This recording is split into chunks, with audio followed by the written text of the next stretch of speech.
you can't play 4 football games a week like you can in baseball or basketball or whatever else. Even soccer players are playing 3 games a week. But in football, you can't do it. The human body has limits. Yes, it does. So, and in today's world where maybe practices in football, Terry, are even less strenuous than they might have been, say, when Langston was playing for Lou Holtz. Oh, yeah. The practices. Talk to the old school guys about practice. Yeah. So but I want to get his take on some of that. But Langston will be with us for his regular Friday visit coming up in just a little bit. We got to drive around the SEC. Only one other conference game this week, but it's a good one. Auburn and Oklahoma. A lot of people. It was weird. I was watching J.D. Piquel on the On3 channel, and he didn't say it. He was saying that others were. He was kind of just repeating something. But a lot of people, Terry, in some way are saying if Oklahoma wins this game, they announce themselves to the college football world. And I'm like, wait, what? Oklahoma announces itself? I guess what they mean is because Brent has had 2 6-win seasons sandwiched around a 10-win season, that it's, Oklahoma is this afterthought. And I guess there are some who are doing that. I am not one of them. I'm not either, man. Oklahoma announced themselves in the 40s. I was going to say. Dude, please. Yeah. So, and it's, I don't know. So, but I thought it was kind of funny. It's like, hey, if Oklahoma wins, they kind of announce themselves. And I was like, well, if we just want to pretend that no other season ever happens for anybody and every season is standalone, which, of course, every season is standalone. That's why you and I always talk, and any of us that do this, talking about football, college football, there's a difference in team and program, right? Exactly. So I get those things, but and it is funny. I feel bad in a way for Oklahoma because they've been so good for so long, and they've been so much better than Texas for so long. And then Oklahoma and Texas are going to take that step into the SEC where you get the big spotlight, right? Right. And the big spotlight comes. And all of a sudden, Texas got really good for the first time in forever. And Oklahoma's like, why don't you take a look at the last 70 years? We're probably the second most consistent program in America next to Ohio State. That's fair. And so I guess some of that is recency bias, for lack of a better term. That's where we are. But I'll say this, Jay. You hit it. Yeah, Venables, he's on a hot seat this year. But if, let's say, they go off and win 10 games and make the playoff, so ready, the Oklahoma the downtrodden Sooners have had 2 double-digit win seasons in 4 years and would make the playoff again with their third different head coach, by the way. So, we'll see. In the last, 20 years, last 25 years. But look, Bud Wilkinson was great, Barry Switzer, Chuck Fairbanks. In the words of Jay Phillips, they know what's up at Oklahoma when it comes to football. They do. And I come back to, many years ago when people were talking about getting Oklahoma in the SEC. I was like, if you want another Alabama, then that's what you're going to get. And eventually Oklahoma's going to be fine. And what I mean by that, Oklahoma, like the state of Alabama, the state of Oklahoma does not produce enough talent to have that thing sustain itself. But they got plenty of resources. They got pedigree. They got legacy. Like Alabama, they can go into neighboring states. I was going to say, they also got the state of Texas right next to them, and they go in there and raid that's why Texas. I've said, man, I do. I think the school that recruits the state of Texas best is the University of Oklahoma. Yes. I firmly believe that. But anyway, we'll see. But that's that one's out there. Again, that's the only other conference game. Obviously, Florida is involved in a huge non-con down at Miami. We'll touch on that one. Tulane Ole Miss just got a little more interesting because Austin Simmons is unlikely to go for Ole Miss. Now, there's no official availability report on that one, obviously, because it's not a conference game. But that does change things just a little bit, Terry. I still like Ole Miss to win this one at home, but Trinidad Chambliss is a senior. And he played last week. And he's going to go again in a pretty important game for them. So I'm telling you, man, you got a couple group of 5 squads you can't mess around with because they'll get you. Well, and there's a lot of people out there who feel like Tulane can be that it's one of them. G5 team, or now I guess G6. Yeah, whatever you want to call it. I don't know. Pac-12. I don't know. Again, RIP Pac-12. Didn't have to happen. Did not. Didn't have to happen. I tell you what, the folks that did that, you should be in the Hall of Fame. So, yeah, well, the Hall of something. Yeah. When Terry and I were having our pre-show meeting earlier, I told him I also saw I don't know if he's an actual bookmaker. He works for BetMGM, but he was a guy on Andy and Ari's On 3 show. Works, again, for BetMGM. And they were talking about several games this week, but they led with the Carolina-Missouri game. And really, they led with the importance of Lenora Sellers. And I'll be succinct here and just say that this analyst basically said if Lenora Sellers were healthy, so if nothing had happened last week, win or lose would really not matter so much in terms of the Vandy result. But if Lenora Sellers were coming into the week and into the game fully healthy, they would have had the line open at Missouri -7. The line opened, at least at BetMGM, at Missouri -13.5. Basically, add a touchdown. And they, like many books, and we touched on this as Tuesday rolled into Wednesday, they took 3 points off the board and moved them towards Carolina when at least the word began to trickle out that Lenoris was going to be available. And then, of course, again, that was Tuesday into Wednesday. Wednesday night, questionable. Last night, if you didn't already see it or hear, Lenoris upgraded by Carolina to probable. He's going to play. Yes. So, but I just, as we say, spreads are not predictions. Spreads are numbers designed to part you from your money. But a touchdown, Terry. I mean, that's basically they said, even if he is playing, we don't know how healthy he is. We don't know exactly what that looks like. So we were comfortable being in the middle, But I think even Ari Wasserman was kind of like, wow, a touchdown difference from a guy that doesn't go at all to a guy who's completely healthy and then somewhere in the middle. If I asked you, and I'm going to put what you think is a health percentage on Lenoris, Right? Okay, ready? I will be conservative and say 85%. I would think, I'm with you. I was thinking they, including the player, but certainly the training staff, the medical staff, and Mike Shula and Shane Beamer, I would think need to believe fully and trust fully that he's at least at 75%. Yeah. Because otherwise, you could hamper the ball club. Look, a couple things happen there, and you're right. A, you can hamper the ball club on the field in winning and losing a game. B, you can hamper the player. Yeah, then you set yourself up for one more knock, and then he's out a month. So C, that hampers yourself. And D, also look in the world we live in, and this is one of the positives. And look, I know the NFL is only doing it because they don't want to get sued. They don't care about player safety. They wouldn't play Thursday night if they gave a damn. The world has gotten smarter when it comes to these head injuries, right? Yep. We joke all the time. Most of us play games when we were younger. You get hit. First of all, you're getting your bell rung, which is really funny looking back. Two, you're sitting there, and your coach goes, how many fingers do I have up? 25 and a half. All of them. You're good, man. Get in the game. I mean, now the head trauma and head injuries are looked at a lot more serious, which is a good thing. So if you run a kid back on the field now with how many fingers you see, Jimmy? None. Going back, that's not good for many, many reasons today that are past what we're talking about. So yeah, I'm with you. He's got to be a high percentage of being ready. Whatever that number is, he's got to be clear. He's got to pass all the baseline stuff and all those things you need to do, or he wouldn't be on the field, Jay.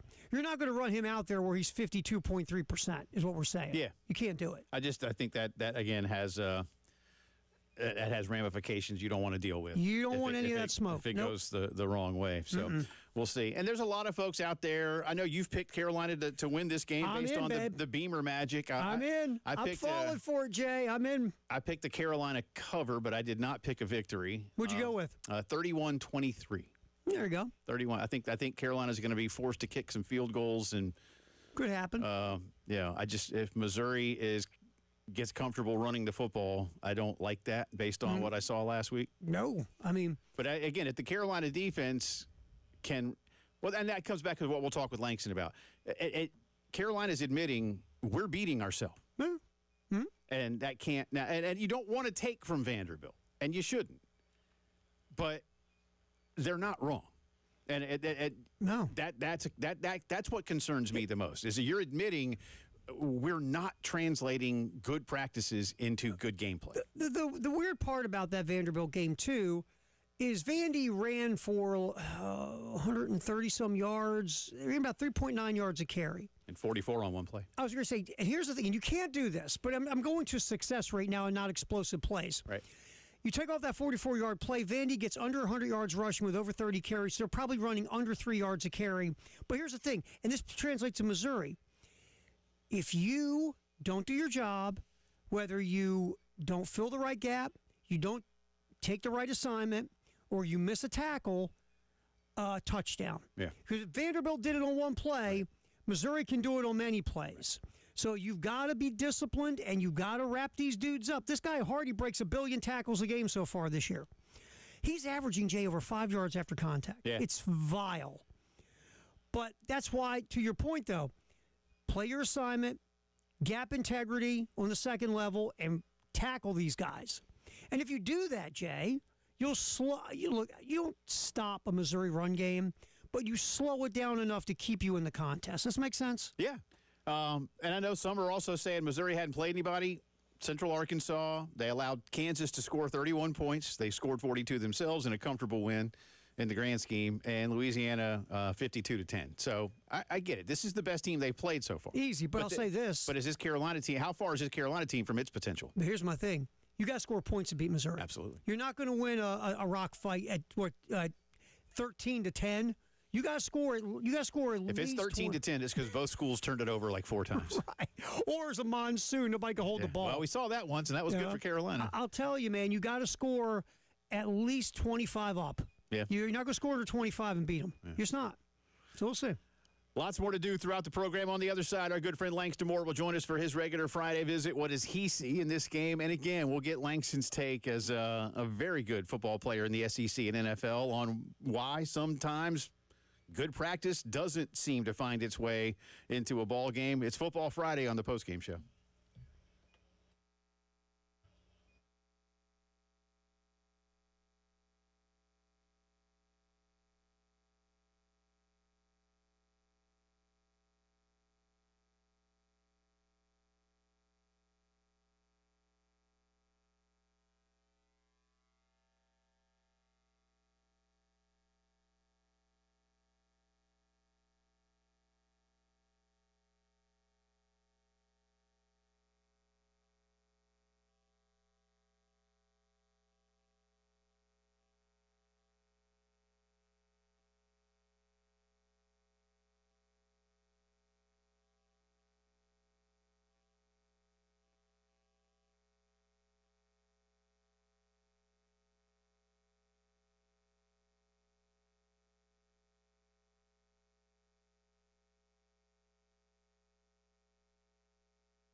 20 minutes after 3 o'clock on this Friday. Welcome back in. It's Football Friday. Jay and Terry with you. Langston joining us in just a second. There is good news real quick, and I'm sure Langston will want to weigh in on this. The Southeastern Conference is going to announce the permanent opponents for the next 4 football seasons on Tuesday night on an SEC network special. So Tuesday night, nice. 7 o'clock. Those teams will be announced. It's going to be a 4-year deal to start. Maybe not deal. Well, you know what? I'll use deal in a more colloquial way. There you go. Right? Yeah. I don't know who signed up for it. You'll get what is Judge Smales? You'll get nothing and like it. So That's right. Not really.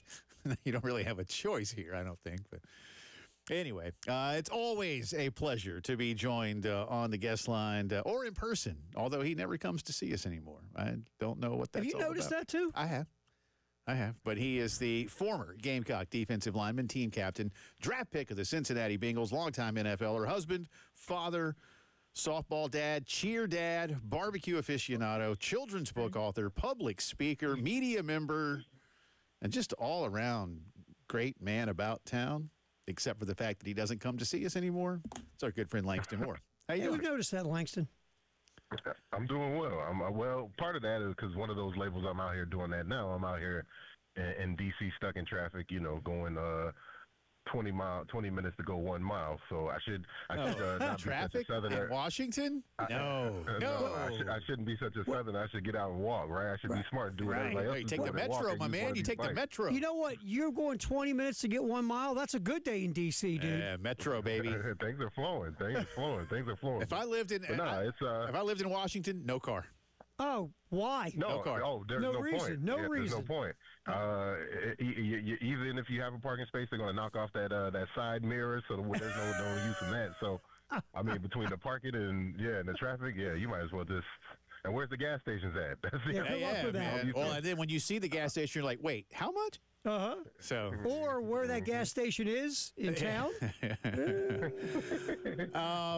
Wild West theme plays in the background. Right Oh man, it's a scene. But I do love DC. DC's awesome. I did.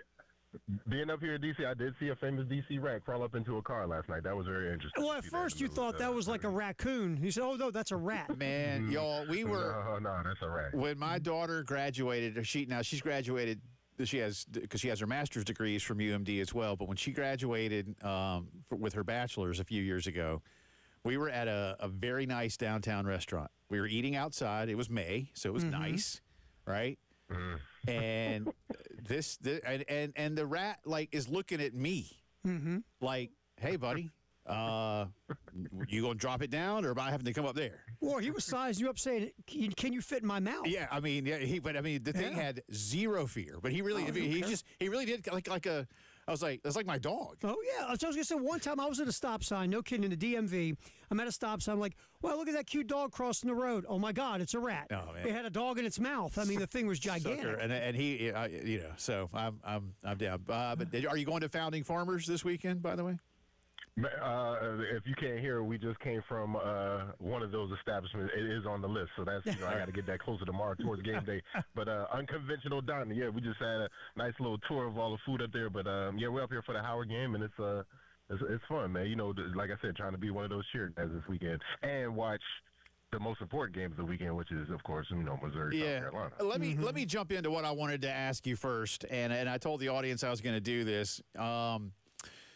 Carolina players and coaches have admitted over the last couple of weeks that either A, they haven't been practicing well enough, and they've got to fix those things to put them into play on Saturday, or B, last week, Langston, they said we did practice better, but then we played poorly. I want your player perspective, whether it was for Coach Holtz, any of your coaches in the NFL. When you as a team, maybe even you as an individual, but more collectively perhaps, just downright know you practiced well all week and you were ready for that opponent, and then it all went wrong because of you, not necessarily them. Take us through some of that. It happens all just because just because you do the right things don't mean the right things gonna happen to you, especially in the game of football. That's why that's so synonymous with life. Like, yeah, you can say your prayers and do all those things, and get hit walking your dog. In the words of Al Pacino one day, there's danger everywhere. So, I mean, there's no guarantee to that, but it has to be. And this is the thing when you hear the coaches admit this is that the up and down nature of practicing hard, or we weren't practicing hard. I mean, it's that old adage where you got to treat every practice like a game and every game like practice. That's where you never fall, and that's where you get the taskmasters like Lou Holtz and all these crazy guys going so maniacal against. It's UMass, and Nick Saban's out there trying to plead with you. Look at the stats. I'm telling you, these guys get first downs, and somebody has to be maniacal about that because. A little bit of success, or I've done the right things, or coach, we've heard this story all times and times again. So that's why, hearing Shane and some of the staff say some of those things is just, I appreciate you admitting it so we can talk about that. Kind of makes sense now to kind of the results that we've been seeing. But, that's the whole thing about somebody has to be the one to crack that whip, and it's all cool to be the nice guy, but it goes back, I think, also to the conversation we were having about Travian Robinson and some of the coaches. Just like, again, what is the makeup of, like, the not the guy who's the tough guy, but again, example, Dave the Guglielmo. When I played, we was going to mix it up with Coach Strong, and then therefore we was going to have to mix it up with their guys. So again, if you like it or not, it was just like, man, your brother's just dragging you into a fight on a Thursday, on a Friday before a football game. So, again, I don't know if all these things are, indicative of what else is going on, but I'm just saying that it makes a lot of sense. It's just the up and down nature of, we practice good one week and next week, you might not feel the residual effects of those things until like a couple weeks going on. And then when you're talking about injury and the interchangeable parts, it just throws the whole deal off. So that goes back to the whole nature of, practice hard all the time. And that's why you get the crazy Nick Saban saying, oh, man, it's Louisiana Tech. This matters, guys. Don't fall for the rat traps. And but there's something to that because, again, however you got to compartmentalize it into the heads of the kids, you got to keep that standard revving high, especially if, the context of different situations and things of thinking about last week with Vanderbilt. They're coming in hot with a 27-year-old man. He don't got too many more times to do this, so he's going to get his best shot. And so, again, it's just real interesting, and so it'll see. But there's nothing that rights the wrongs of a football team, like I always say about going onto the road. So hopefully they put a couple of weeks of succession together of good practices, and it's going to show on the road at some place that's hostile because they're going to need it. That 27-year-old man might actually turn 28 and keep playing. He might be 30. I don't know what he's going to do. Trying to keep going, man. Hey, why not? I saw somebody put that out, and he was like, "No, this is my last year, guys." But I was like, "Oh, that sounds we'll good." See. Like you know what's going to be next? My high school eligibility doesn't matter. Yeah. Oh God, that would be something. Oh man. All right. He's not even going to show up for senior night. That's Lots more to do with Langston. He joins us from D.C. as cheer dad this weekend up there for the Howard ball game. We'll get into more of his take on Carolina, Missouri, little NFL thoughts as well when the postgame show returns.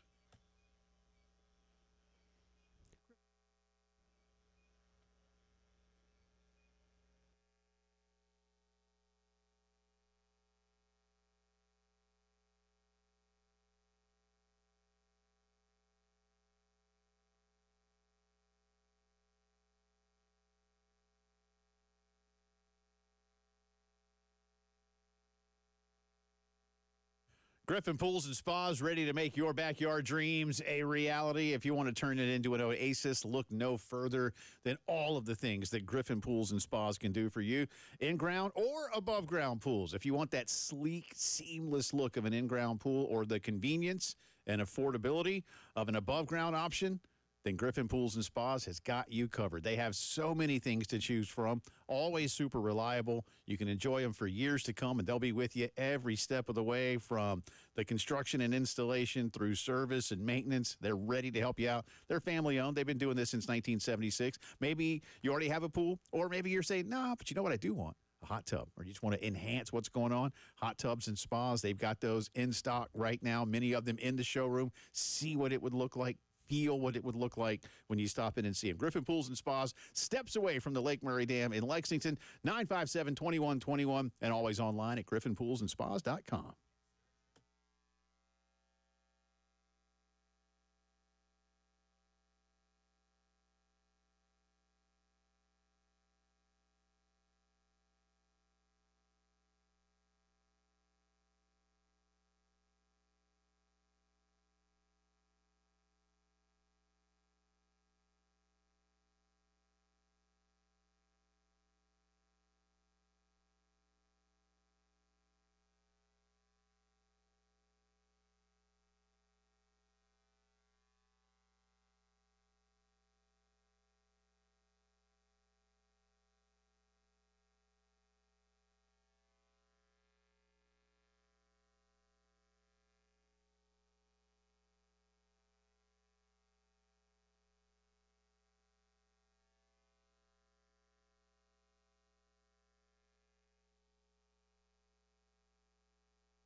3:33 on this Friday. Welcome back in. Jay and Terry with you. Langston joining us on the guest line ahead of Carolina, Missouri tomorrow night. All-day coverage for you here starting at 2 o'clock from O'Hara's. And tomorrow night, Elijah and Coach P will be having a YouTube watch party on our YouTube channel.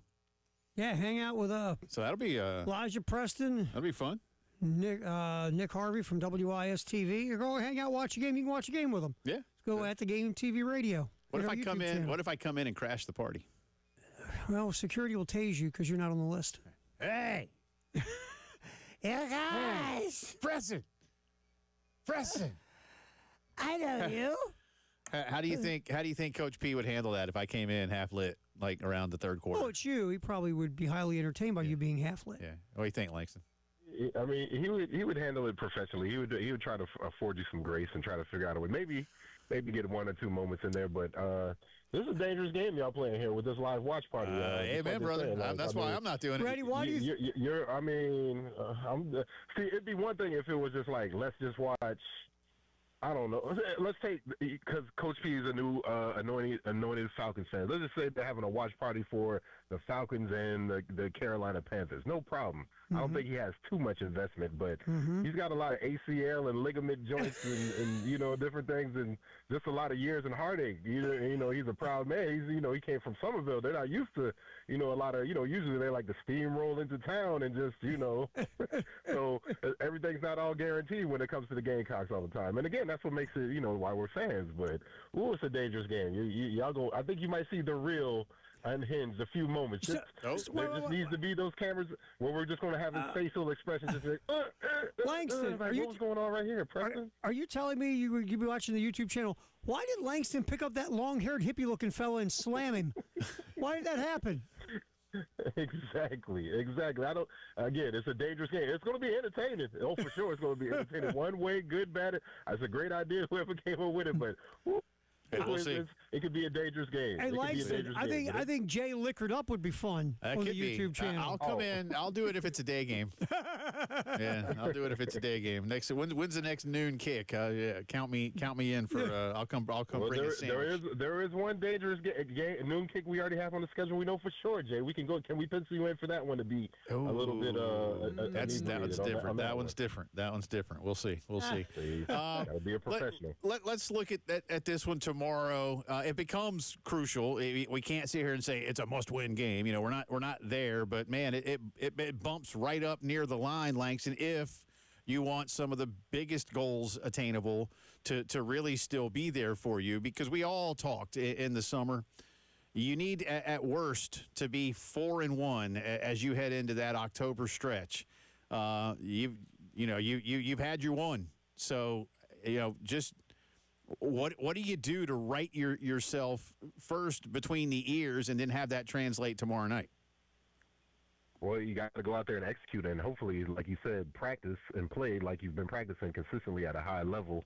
And again, because nobody's good enough to kind of ebb and flow and pick and choose. I can go this hard this time or this time. And again, not to say that was happening, but again, there's certain standards, and after coming off a 9-win season with all the expectation, we would expect just a little bit more. But that also just shows you about the leadership. We talked about a lot of different things where we lost a lot of guys to the NFL, but there's also a lot of leadership that went around, like the talk in the spring about the defense last year compared to about the talk maybe we didn't hear this year because of the different change in leadership. And that's no fault of nobody else. I mean, that's a big chasm to fill in there. But, again, there's no better time than to go out there and take care of business than to go against and play against an opponent that, there's that history between there. You can say whatever you want about the trophy or whatever, but this is a really good rivalry that, unless you're kind of in it, you don't really understand why Missouri and South Carolina kind of know.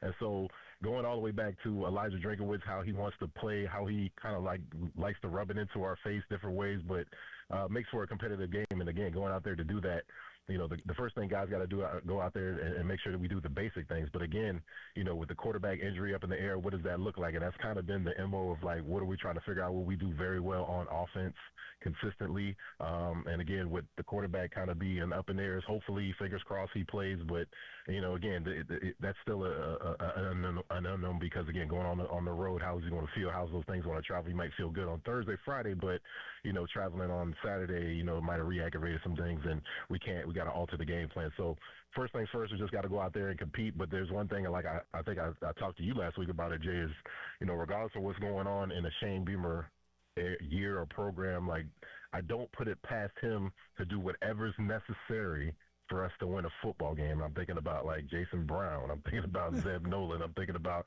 just a whole bunch of dudes. And I mean, we forget about some of those things, and that doesn't say like no other, but like putting those game plans together and executing those game plans and getting those players to do that. And a lot of those games were on the road. We had one big one at home, of course, with Jason Brown, but 70% Sellers or 100% Luke Doty. Again, getting this team to buy in and follow this guy. Of course, I think that's the biggest thing I'm hanging my hat on, is that I don't know how it's going to come, but they will figure out a way to go out into a hostile environment and do it. And that's going to be a really true test of character to really see, where everything is going with these guys. Not to say that this is a win or lose town type of game, where if we don't, the season is completely burned, but it just is going to speak volumes to just how these guys are going to go out there and compete and how they're going to respond from last week. Hey, Langston, you bring up the leadership stuff. And look, last year's defense, obviously a lot of experienced dudes, veteran leadership. This year, you've got a lot of high ceiling potential, but you don't have that leadership that you had last year. How much of that goes into a week like this? How much of it does it go into the practice habits?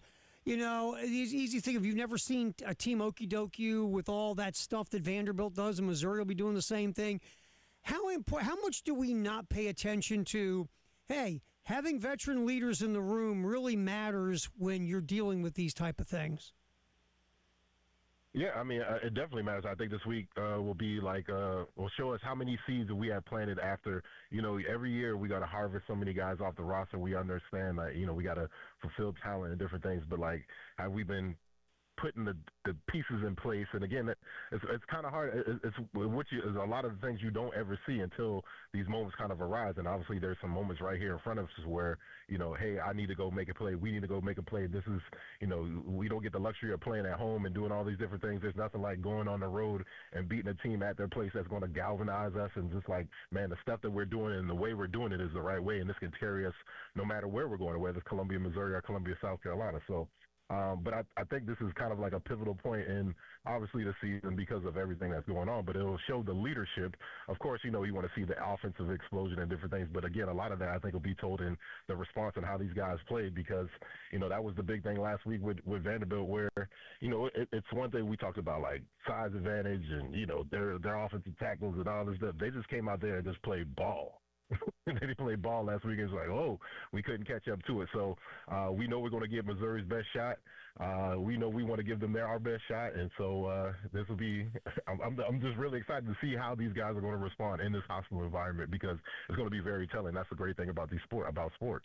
All right, good friend Langston Moore joining us on the guest line. From your vantage point as an interior D lineman, you just mentioned Vandy lined up and just played ball. They had some things they wanted to do to try to be a little bit different. We know, and you've already alluded to it, Eli Drinkwitz probably licking his chops a little bit at seeing some of the things Carolina didn't do well defensively. But we also know with Ahmad Hardy and Jamal Roberts, here's guys that are averaging, again, relative to their competition, better than 8 and 7 yards per carry, Langston. They also each have at least a 63-yard run under their belt so far, and Hardy scored 5 touchdowns. Stopping the run, interior linemen, and then translating that outward. What does that look like to you tomorrow? Do you feel like Missouri comes straight at South Carolina until they can't, or does Eli immediately start throwing curveballs? Well, I mean, he has the luxury, and that's the thing with putting so much running prowess on tape is that, I can start, coming out the gate on throwing some things on first down because we have proven it on first down. And our averages at 8 yards, make me throw up in my mouth as a defensive lineman. But the biggest thing to do that is that you got to get upfield. Penetration kills all things. But with the outside running zone team or a zone running team like the Elijah Drinkowitz likes to do, spread you out a little bit. You don't necessarily know where the holes are, and they necessarily don't know where the holes are until you start seeing certain things. Well, you got to get somebody to set the edge. Well, there is an edge all the way to the sideline as the ultimate tackler trying to get everybody outside, but you can't get these guys where they get their shoulders downfield and get their foot down and get their foot in the ground and get upfield, and that's what they do so well. And it's crazy because Missouri feels like even pre-Elijah Drinkowitz, all the way back to the old regime of Missouri, even predating that one with Dave Oden and all those different guys, they always ran the football with this kind of tenacity, and always had a multiple of one or two dudes back there. So it's not just one person you got to stop. You got to stop multiple dudes. And then you couple that in with some of the quarterback things and the potential for quarterback. So I think the biggest answer to that is, of course, getting penetration, getting upfield, getting some of these interior guys. We've seen that from Brian Thomas. We've seen that from Dylan. The biggest thing with Dylan is he's going to have to make sure when it's come to his diet, he doesn't stretch it too far. He sets the edge. Same thing with a different guy in the backside. Pursuit has to be flying in, and that's where you get a lot of guys punching the balls out and doing different things. Get them off course, and kind of like an option team. Once you get them kind of off course, and you see the penetration hasn't been working all day, that gets the running backs kind of second guessing. That kind of stomps the run out for the rest of the game because the timing isn't there. But once you see, and Missouri has a tendency to do this, once they get that run going early and early on, it's really a hard train to stop, especially when there's multiple dudes back there. He's Langston Moore, athletesанdartists.net for all the Just a Chicken series of book intel that you need, the swag, the merch, as the kids like to say, or at least some of them do. Fire. And how to get Langston and Coach P into a speaking engagement near you. Enjoy the football this weekend, sir. As a dad, best to the family. We'll holler at you soon. Appreciate you. Absolutely, man. Y'all be well. That's our good friend Langston Moore. Remove the chains to follow on Twitter as well. Plenty more to do, including Terry opening the vault on the other side.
10 minutes in front of 4 o'clock on this Friday. Welcome back in. Jay and Terry with you. Elijah will be along a little bit later on. And thanks once again, as always, to our good friend Langston Moore. Again, athletesandartists.net. A lot of fun stuff over there. I will give that man props.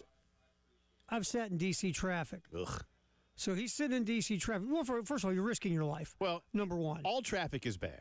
But D.C. traffic. But, and I know we probably sound hyperbolic, you and I.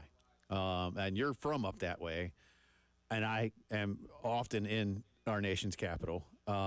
If you think like Atlanta or some bad day in Charlotte, dude, it's just all together different in Washington. It is the worst. It's the worst. And it's maddening. It's the worst. It's maddening. Yes.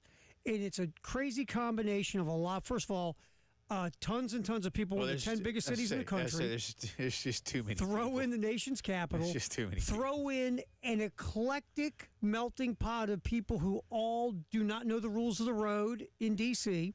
Or they just don't care. And they don't care.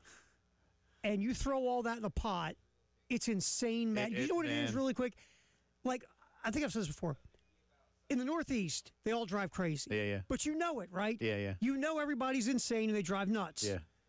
In the DMV, there's no rhyme or reason and no rules. Well, one person drives nuts. Ready? One person's 90 in a 40. The other person's going 10 in a 40. Yeah, yeah. One person uses a turn signal. One doesn't. One will yield. One stop signs are optional. It's insane.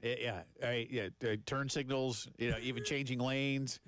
I'm coming in. Ready? Good luck trying to get onto a roadway from another. And no one understands what yield means. Like you all know, you've heard the term the Beltway. The thing is, the Beltway is so old. Yeah.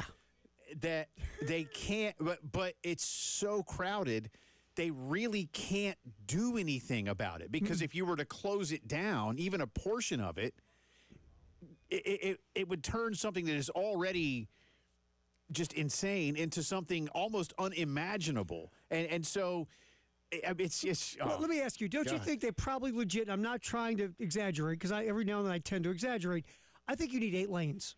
Oh, would you say? Well, I would if you and you know what? If you built Atlanta built another loop, right?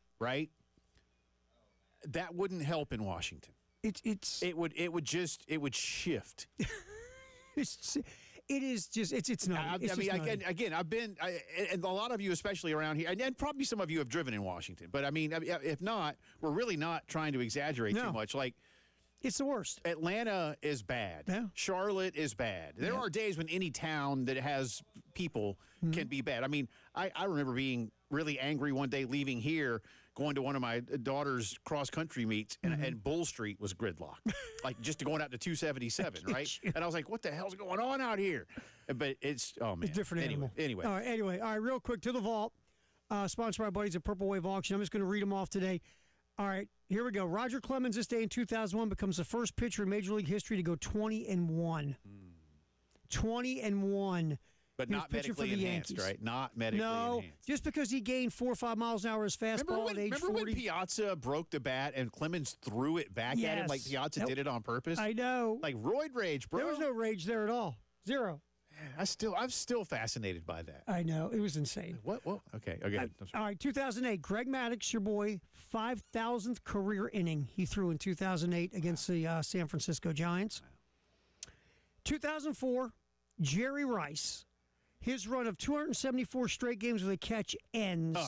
He was playing for the Raiders back then. 13-10, lost to Buffalo. It doesn't count when you're with the Raiders and Jerry Rice. It's one of those weird things again. Jerry Rice had some solid seasons with the Raiders, but to see Rice in a Raiders jersey was weird. It was. Just like seeing him in a Seahawk gear. Yeah, that was, silly. Didn't like that.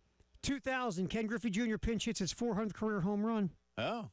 First player ever, listen to this, first Major League player to ever reach that mark as a pinch hitter. How about that? That's a pretty interesting little tidbit. How about that? How good is Ken Griffey Jr. if he stays healthy? Well, he was awesome. Let me say this. Is he the greatest all-around player of all time if he stays healthy? That's a conversation piece, isn't it? It's certainly one of those debates. And you know what? I think he's in the mix anyway. Unbelievable. The thing is, he didn't win the World Series, and so, in fact, he never went to the World Series. Never went to the World Series. So there's most Mariner teams got close, but never got there. They were all right. I got one more for the vault, but it's more of a story I want to do at the top of the hour. Cool. And then we'll get back into plenty of the Gamecocks and the Missouri Tigers. It's Football Friday postgame show.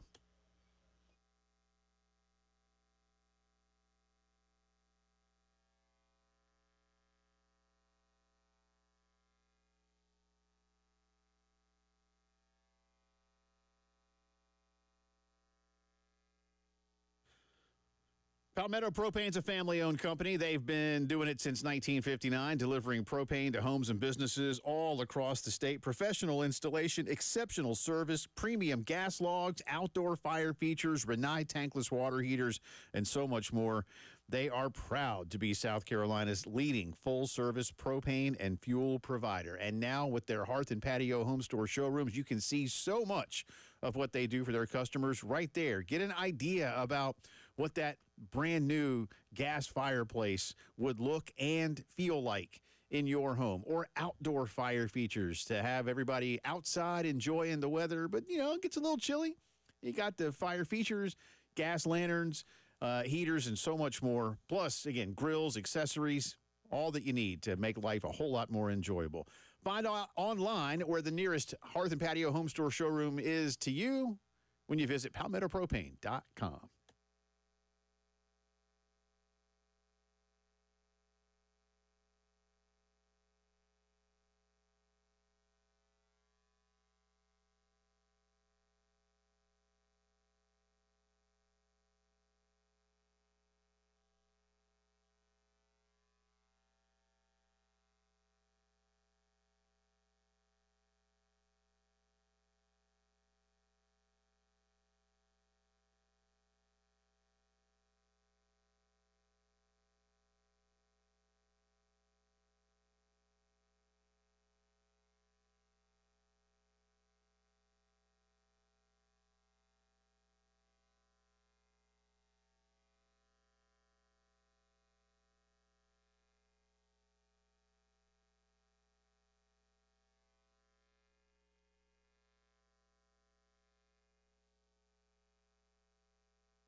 All right, 4 o'clock on this Football Friday. Welcome back in. Postgame show rolling on from the Herndon Chevy Studios in downtown Columbia. Jay Phillips, Terry Ford with you. Appreciate you being with us.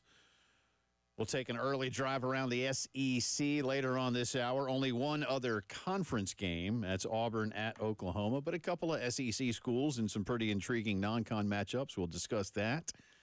And as we joked yesterday a little bit with our good friend Ben Portnoy, a proud alumnus of the University of Indiana. They have what amounts to the game of the week. Indiana and Illinois and Big Ten action from Bloomington.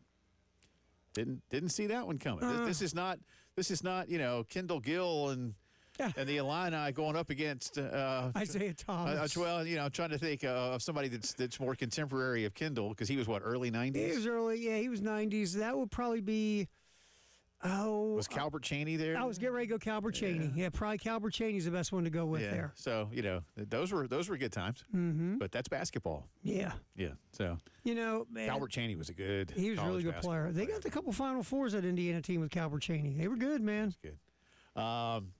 But anyway, we'll touch on all of those things for you, a little bit around the NFL. Bills, I wouldn't say holding off the Dolphins last night, but they kind of did. I thought the Dolphins played well.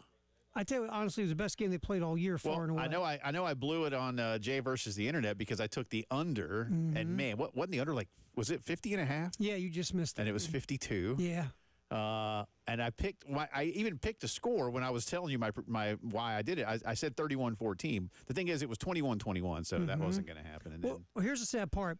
If Buffalo doesn't get the junk field goal with 4 seconds left or 10 seconds left or whatever, they said cover the spread. You cover the under. I know. That's fine. That's why I don't bet. It would drive me insane. Have you ever? I know you have, but it's probably been a while. But the episode of The Simpsons. And I'll have to paraphrase it. And those of you maybe that are really big Simpsons fans like me know what I'm talking about. There's one, Terry, where Homer likes to gamble. And there's one where Mo is like the local, bookie at the bar. And Homer's not doing well. But Lisa starts helping him, right? And Lisa, pours over all the analytics. So anyway, so Homer's making a lot of money. Well, it flashes forward a couple of weeks, and there's a report due where the kids have to read out loud in Ms. Hoover's class. Uh-huh. And it's their favorite day.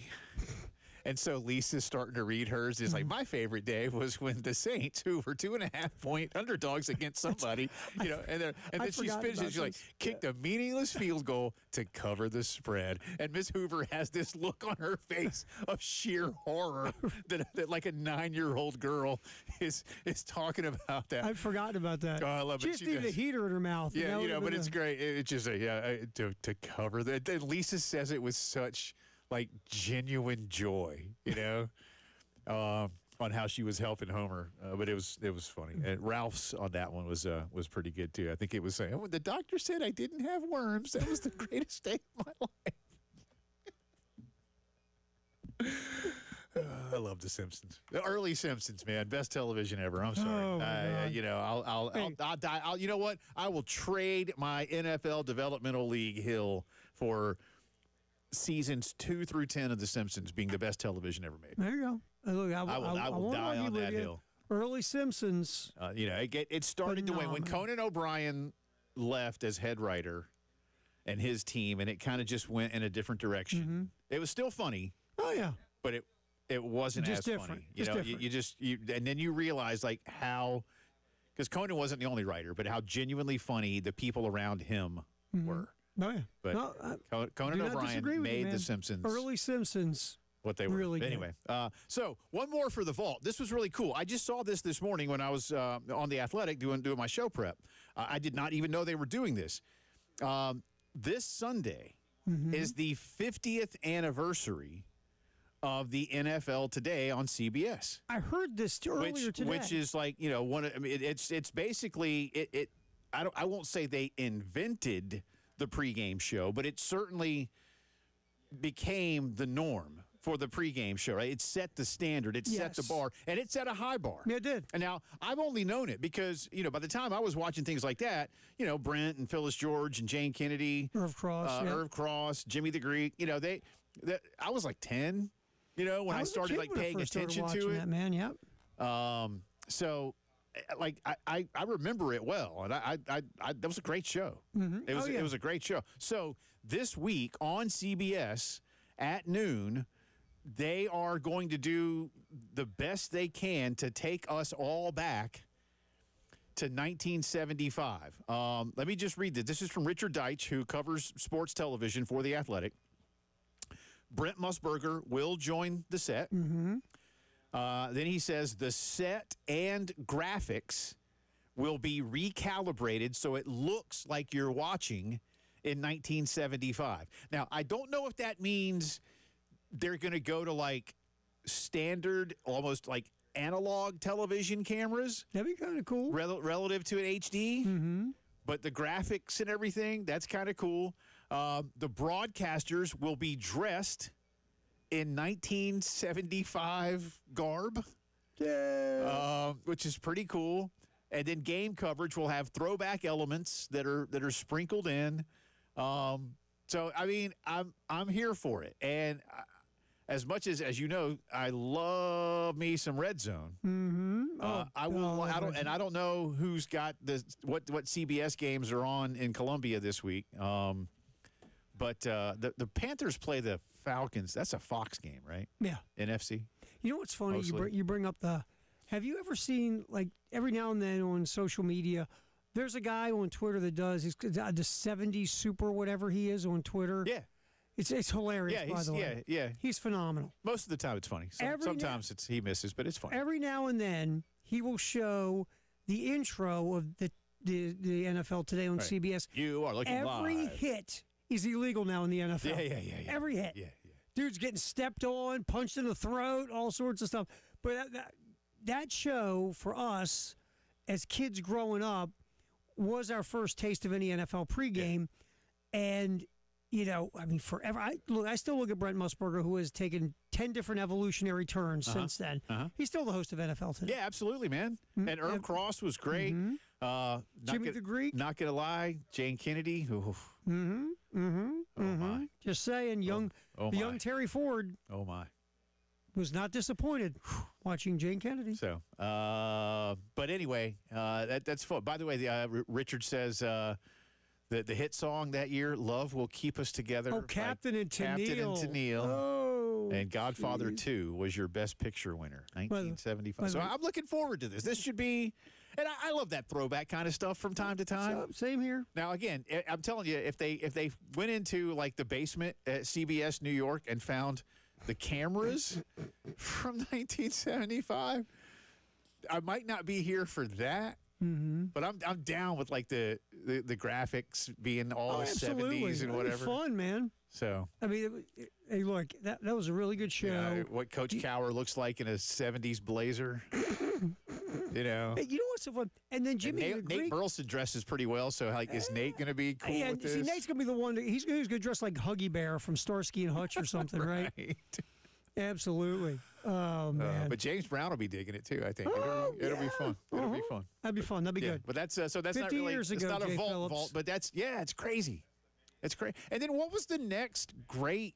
I mean, Bryant Gumbel hosted a pretty good show on NBC. Well, remember they had Paul McGuire. Yeah, NBC had to put on something to combat what the NFL took. I'm trying to think of who else they had though. Paul McGuire. It was Paul McGuire, Bryant Gumbel. I don't remember who else. Oh, geez, man, I'm blanking. Yeah, I can't remember. I'm blanking, but they tried and they got like 10 viewers. Yeah, it wasn't any good. Yeah, they tried. That's the first time we knew who Bryant Gumbel was.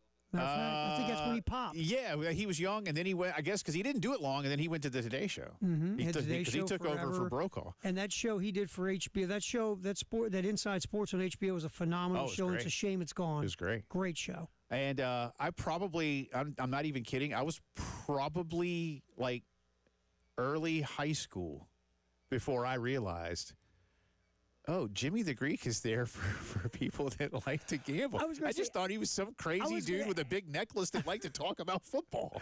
I was going to ask you, is the first time you really learned anything about wagering in the NFL was Jimmy the Greek. Well, because he didn't really, they weren't allowed to say it. Like today, it's smack in your face, right? Then it was a lot more subtle. Little okey doke, little wink wink kind of thing, man. But it really did. I don't want to. I guess when you're young, you can be naive. But yeah, I was probably high school, like 14, 15, and I'm like, you sort of put that 2 and 2 together. I'll tell you that it was that, and again, my uncle Boyd. I was a little kid. I never understood this. He would take me to the bars because I was 9. I was close enough to the drinking age, and he'd take me to the bar and sit me on top of the bar and give me a soda. And he couldn't remember my name, so he called me Fart. And he would go, Fart, have a soda. And him and like 3 or 4 or 5 other people, all named like Woodrow, Edgar, and Thelma, would sit there and they'd get this little piece of paper out and they'd start picking games. Right. And they say something about points, like plus and minus. Dude, I had a soda. I had the jukebox. I know what the hell they were doing, right? Why does Uncle Boyd care if the Browns beat the Bears? And what is this laying the points thing? Right. I had no idea because I was a goofy little kid, right? Yeah. And so that's stuff that I didn't know. And Jimmy the Greek was opening the door to knowing any of that stuff. I'm like I was so naive. I just thought he was some dude who's talking about football because Irv Cross played, and again, there's just Jane Kennedy who you just like, no, there's Jane Kennedy. Yeah, and Brent would say something. Of course, it was even later that I realized just how involved Brent Musburger was in gambling. Not that that's a bad thing. I couldn't care less. I mean, again, it's your money. I tell you, when Brent started Visson, that's when I really, really realized how much Brent was into the world of wagering. Yeah. Because I knew it and I'd heard of it, but I was like, wow, you're into it so much, man. You're going to throw your money into a network of it. Okay. Yeah. But anyway, so 50, good stuff, dude. 50th anniversary. Nice. Again, for those of you of a certain age, I will freely admit, if you are below that certain age level, you probably don't care. But not at all. I was kind of stoked this morning because I had not heard one bit of that until this morning. I had heard it. I think one of our little usually things I don't pay attention to, those little updates they do at the 45 after the hour. Yeah. They do their little spiels that I usually ignore. Should I say that out loud? But they talked about it today. Okay, that's the first time I'd heard about it. Well, that's today. CBS, so that makes sense. Yeah, but anyway, that's fun. So here's hoping that'll be a good time. All right, here's also hoping the Carolina-Missouri game is a good time for Gamecock fans. We'll come back on the other side with a lot of the things that Coach Beamer had to say last night on Carolina Calls. You are listening to the Postgame Show.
18 minutes after 4 o'clock here on a Friday afternoon. Welcome back in. Jay and Terry with you. Elijah will be along in a little bit. He'll also be along tonight with our buddy Justin Hall with the high school scoreboard show right here in this very studio. Tomorrow, 2 o'clock, Gamecocks coverage begins. 7 o'clock, kickoff from Mizzou. So we got a lot going for you all day tomorrow. And speaking of Elijah, again, tomorrow, Elijah and Preston will be doing a YouTube watch party on our YouTube channel during the game. So make sure you tune in for that. Terry, let's jump into a little bit from Coach. Carolina calls last night, also heard right here. Let's go to the obvious one, number 3. Please, sir. Here is Shane Beamer giving the audience an update on his starting quarterback. Well, he's great. He wanted to play last Saturday night. He was right back out on the field and active and involved. He didn't practice necessarily on Sunday, but he was back out there with the team and hurt. And he's in great spirits. Again, he's a competitor, and that's what I've told him all week, that at the end of the day, like his any of our players' health is the most important thing, short-term and long-term. And Lenoris has been adamant since Saturday night when he wanted to play that he was playing this weekend, and hopefully that's the way it'll turn out here in the next couple days. I was reading Wes Mitchell's kind of breakdown of some of this game and reminded me Lenoris had 5 touchdowns last season against Missouri. Oh, he was phenomenal. It was fantastic against them. You need some level of that. Do you believe, I don't want to get too hokey with this, but do you believe that this provides them with a mental boost as well, considering perhaps, Terry, that it looked like they all got a little deflated last week?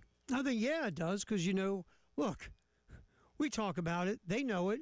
16 is a dude. He's a difference maker. He's a playmaker. They watched it last year and the things he could do on the field, whether it's running it, throwing it, whatever. You get that guy back running into the huddle.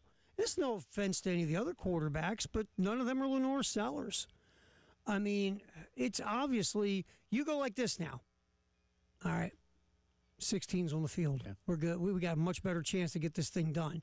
So, I think it is an advantage, Jay. I just want, or a psychological boost. Yeah. I think it's I mean, it's certainly more advantageous to have him than to not, and that's not to knock Luke Doty. I think Luke Doty understands that Lenore Sellers is a pretty darn good quarterback. Mm-hmm. I and this is me talking now, but remember going back a couple of years ago when we talked about how important it was to beat Kentucky again. Mm-hmm. And now they've done it 3 times because they went to, of course, last season they did it in Lexington. UK will be here next weekend. But we just talked about that. Like, man, you finally kind of shook that one off. You got to go, now you got to go do it again. I mean, Terry, it feels that way tomorrow. And we'd be saying this regardless of Lenoris's health. Yeah. But you need to go beat Missouri again because Carolina, Kentucky, Missouri, I know there's no divisions anymore. So you're still kind of in a tier with maybe Mississippi. Tennessee's probably just ahead of you where you're trying to fight your way towards Bama, Georgia, Texas. That's why these games, they all matter. And that's why I don't believe in this, the regular season doesn't mean what it used to. No, my butt. I don't believe and I wanted either. to say something more. Right. But you need to go do it again. And that message, I hope is, I'm sure that drum is being banged on, right? But man, this is bigger than just, this comes to team, season, or program. Yeah, and you and I had this conversation going into the season. Last year was great, man. 9 wins, 6 in a row to end the year, just missing the college football playoff. All that was wonderful. Yeah. But you want to start stacking those kind of seasons because you want to go from a team that can have good years to a good program. And you're also hitting. You want to also become a good program. You've got to, in the words of that great philosopher Cartman, establish your authority, right? And part of that was you've now kind of pushed Kentucky down behind you for right now. Now you want to get on that same ladder step with Missouri. Okay, you got us a bunch, but now we got you 2 straight. Yeah. And you feel like you're moving forward in the right direction. And I'm going to tell you, man, I won't lie. We'll get more into it later. But I'm buying into the fact that whenever we look at this team, and I mean we, like media, fan base, whoever, and we go, God, that was awful. There's no way you can win this game against this squad in this place, whatever. And they always come back with a hell of an effort. Feels like it. They always do. Yeah. So to your point of going to win this game for 2 years in a row, I know there are people listening going, come on, guys, you watched last Saturday, right? No, we did. Yeah. Trust me, I watched it twice. Yeah. But again, the MO here is they're going to come out firing. Now, I'm not saying I'm not saying you guarantee a win because of that. Right. But they're going to come out firing Saturday to what you're talking about of if you can go out there and play the way you have played after coming off of bad performances, you'll have a shot here. Well, because you can clearly tell they haven't come close to playing what we know is their best. No, not at all. There's no such thing, and even Coach Shula alluded to this in one of his comments on Wednesday. You strive for that perfect game. You're not going to get it because it's not going to happen. But how close can you get? And they know they're not close. And they've got to start reminding themselves and believing that, like, hey, and maybe, I know this sounds kind of an odd way to put it, but you need to be Vanderbilt from last week. Mm-hmm. My point being, you need to be the one to go on the road. You need to be the one who's taking it personally, who's angry. And I realized that last year Carolina beat Missouri, but let's face it, that was a hell of a game. It was. And I'm not Missouri saying took the lead late. I'm not saying Mizzou had your number. That really became an almost literal, the team that has the ball last kind of a game. Mm-hmm. And that's why you and I joked earlier in the week, for Mizzou fans, I mean here, for as cool as that Cook to Burden play was, and Burden scoring that touchdown, there was time left for Lenoris. Yes, there was. And, you probably like to find a way to do that over, but you take a big play touchdown. No, every time. Every time. Every time. But that was a heck of a game. So as much as you can feel like you're the spoiler, and I'm not sure Vanderbilt they weren't playing spoiler in week 3. No. But they certainly came to wreck the party. Oh, yeah, they came, like we said on Monday, they came with angry intentions. Yeah. They came to right a wrong in their mind. And that was just old school revenge. Yeah, so it might not be revenge against Mizzou per se, but you need to as much tell yourself, and let's face it, this is one of those weeks where Shane can say, nobody's really believing in you because the national folks. They dropped you out. You got it. You're out. Yeah. You're done. Mm-hmm. Now you're not done, but you know what I mean. Like, South Carolina. You know what I think it is? You're right. It's not revenge. We know what it is. We want to take out our anger at Vanderbilt on you. Yeah. Does that make sense? Yeah. Sometimes in life someone gets over on you. You can't go after them. Right. You just find another person to go after and channel your anger. Yeah. That's what Missouri should be. Missouri is we're pissed at Vanderbilt and we're going to take it out on you, Missouri.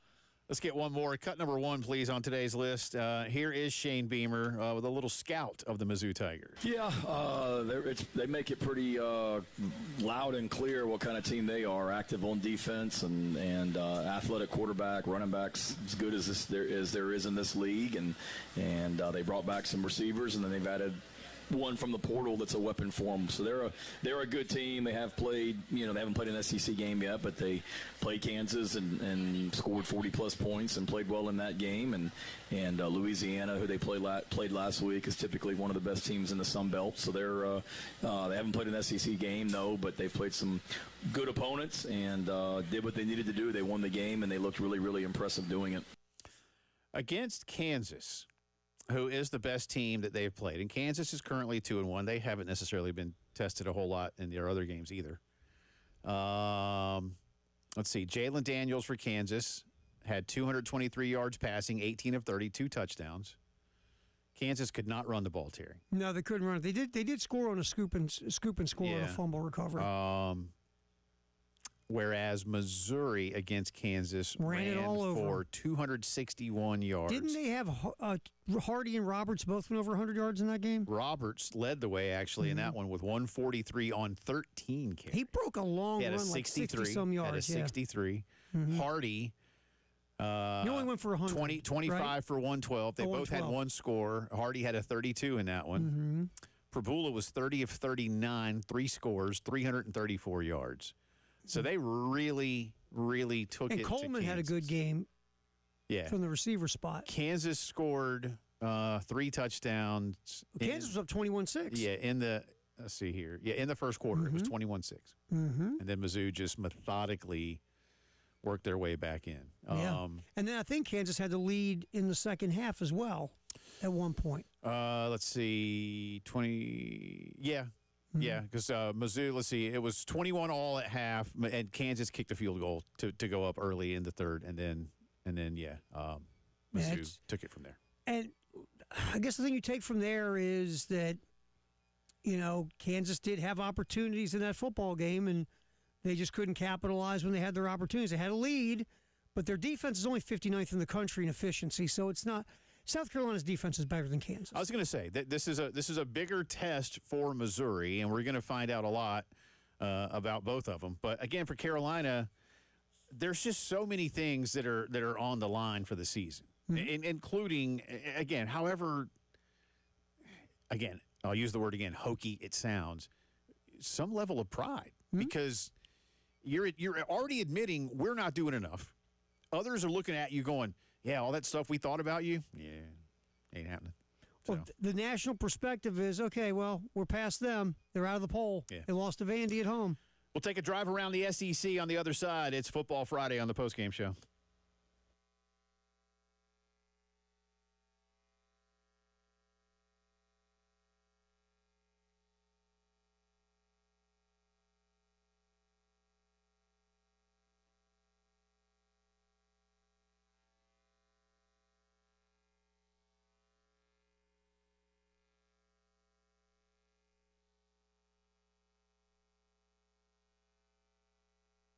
Too often, guys don't go to the doctor when they're feeling off, and that feeling off could be a host of things, or it could be a bunch of things going on at once in your life. Don't want to talk about it. Some of these things may be embarrassing in your personal life. They understand that too, but at the men's clinic, they are medical professionals. This is what they deal with. They're ready to speak with you one-on-one, get to know you, figure out what it is that's not going on. Bedroom, boardroom, weight room, all kinds of things. Brain fog, it happens. It's just a fact of life. But don't wait for it to go away or change because chances are it's not going to. Instead, see Dr. Dan Balknight and his team. Again, they're experts in healthcare for men dedicated to making you feel like yourself again. Give them a call. Set up a consultation, 803-875-MENS. Learn more at themensclinicsc.com. Do it for yourself and do it for your family. See Dr. Dan Balknight and his team at the Men's Clinic.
Quick check on the traffic. We have some accidents. I-26 eastbound after Old Sandy Run Road at exit 125. Divine Street near Woodrow Street. Also, Humphrey Drive near Nancy Avenue. North Lake Drive near Weed Drive and Collins Drive. Two Notch Road at Sparkleberry Lane.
Our first check on the roads this afternoon. We have a few accidents. 2 Notch Road at Sparkleberry Lane.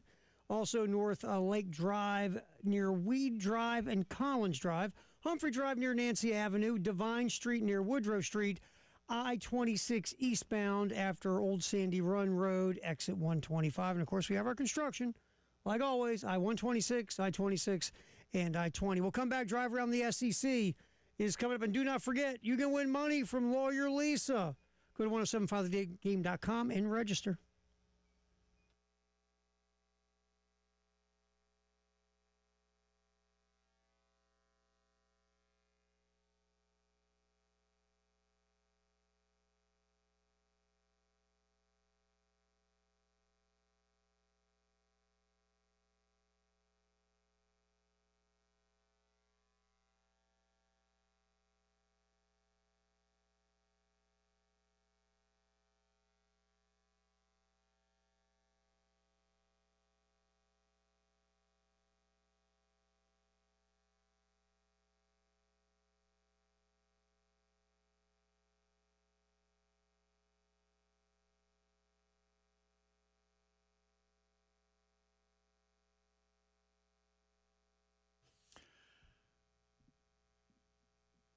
All right, 24 in front of 5 here on a Football Friday. We'll take an early drive around the SEC. Wild Card Showdown next hour, if you're wondering why we're moving the drive around. We do that on Fridays. So that's what we do. Let's jump into this real quick. Jackson Arnold, in fact, I honestly, I guess we were talking about this on Tuesday. Maybe Wednesday? No, Tuesday. It all runs together, dude. And Terry was like, yeah, and, you know, and there's Jackson Arnold back to Norman. And I was like, oh, man, I had not even thought of that yet. Jackson Arnold, of course, now Auburn's starting quarterback. They go in as 6.5-point underdogs tomorrow up in Norman, or over in Norman. Let's say over. Mm-hmm. But here's Jackson Arnold on returning to OU. I mean, I'm not on social media either, so there's no noise for me. Just worried about going to practice every day and being the best version of myself, and you know, off the field and watching tape, watching OU, just locking in and doing my job throughout the week. It's nothing more than that. I mean, it's a job for us. We go in every day and attack it. Make every day my best day. Terry, call on me real quick. Ready? Jay Phillips. Boo. By the way, my man hit every cliche possible. He hit every cliche possible. Come on, bro. You got a chance to go. I know. I know they're not going to. I know in his head, he's laughing at himself. Yes. As he's talking. Can I translate that for you? Yeah. I want to beat the hell out of them. But come on, man. And then after I beat the hell out of them, I want to give them the finger as I walk off the field. Plant the flag. But the flag would just have a picture of Jackson Arnold's face on it as he puts the flag at the 50-yard line. Unfortunately, I just don't see it. Oklahoma's defense is good. Very good. Mateer has been playing well. Look, you asked me earlier in the week. Look, Auburn has a good win at Baylor. That's a good win. That's not a world-beating win, but it's a good win. It's a better win than a lot of people have at this time of year when they're playing cupcakes. By the way, as a quick aside, heard Dave Aranda's name whispered as a potential UCLA head coach. Well, he's got some connections out there. I know it's his family. Yeah. But look, I'll say this. Dave Aranda, what was that, year 2 or 3? Year 2 at Baylor when they won the Big 12 championship. But, dude, since then, nothing special. That's the thing about the Big 12, special, though. We talk a lot about how hard it is to repeat, but in the Big 12, I just think it's even hard to be good again. Yeah, look at Oklahoma State. Yeah, well, he was good for a long time, and he's can't get now. It's. I just think that sometimes you win with the other guys' players, and we don't account for this. Some guys are good recruiters, but not very good coaches. Yeah, and sometimes you take over a team that has talent. Just hasn't been coached correctly for whatever reason, and you lock in with the other guy's players, and you win with that guy's players. Once his players burn off and now it's on you to go get players, your program's just not as good. That's what I think Aranda has happened. And by the way, Aranda's problem, he's a defensive guru, right? Yeah.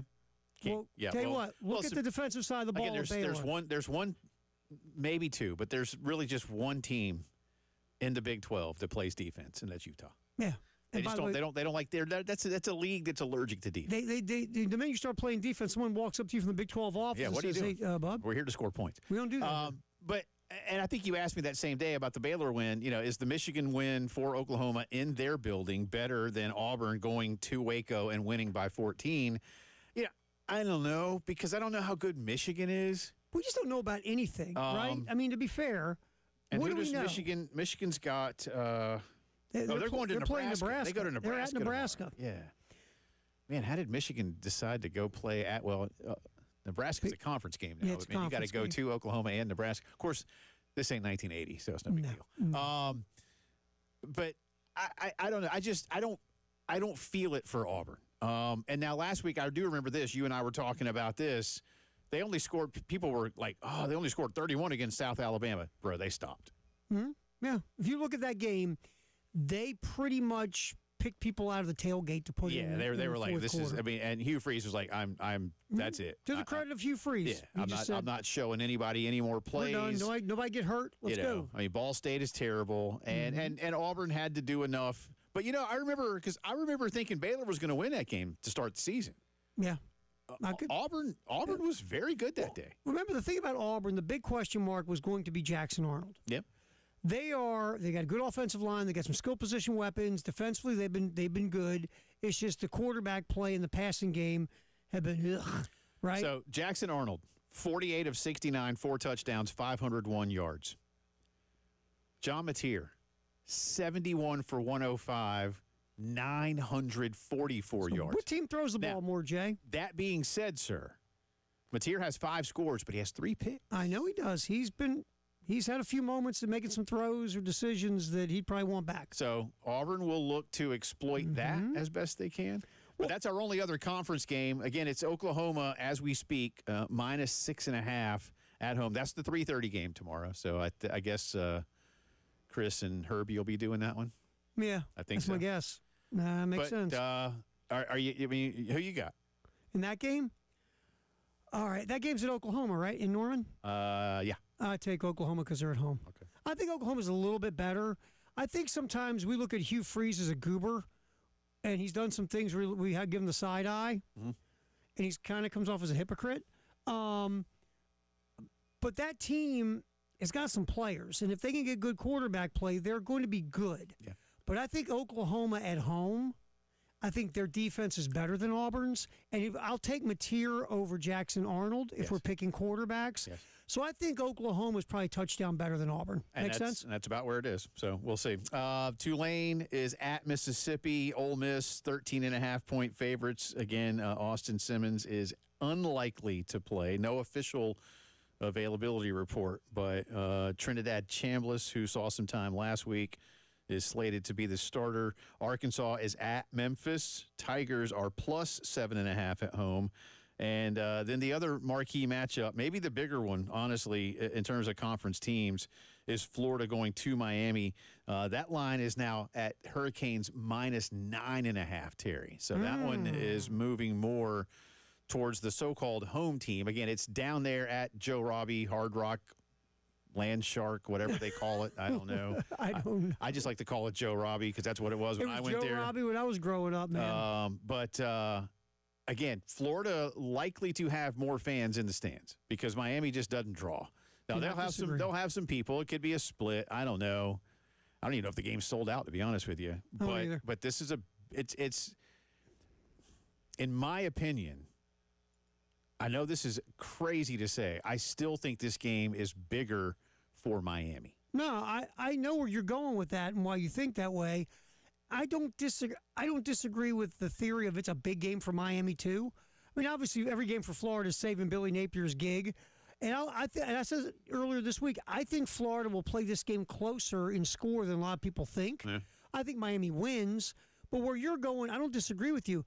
Mario Cristobal still got stuff to show and prove at Miami, especially after that meltdown at the end of last year when they should have been in the playoff. Yeah. So I'm not going to disagree. This game is also big for Miami. I mean, and what I mean by that is if you really want to you've got to beat what do we say about Carolina beating Missouri? Hey, Hurricanes, you went to Gainesville last year. Go do it again. Show you're the better program. Yeah, don't do it again. Mm-hmm. Yeah, because with Napier, I mean, I think that's sadly dead man walking. Yep. I hear the theme from the movie. That's our drive around the SEC, brought to you by Herndon Chevy. A little J or nay on the other side.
It is J or nay time.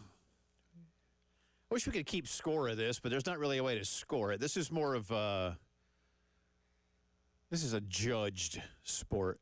Yeah, this one's more like as opposed to results. What was that show Tony Reale hosted for a long time? It's gone now on ESPN. Around the Horn. Yeah, this is like Around the Horn. Yeah. Because, I mean, let's face it, those are fake points and fake victories. Yeah, whatever Tony felt like giving you. Yeah, Tony just felt like hooking you up. It was a pretty good show. That was fun. It was all right. It was okay. It was fun. It wasn't bad. It wasn't bad. I never really, I guess that's one reason it's gone.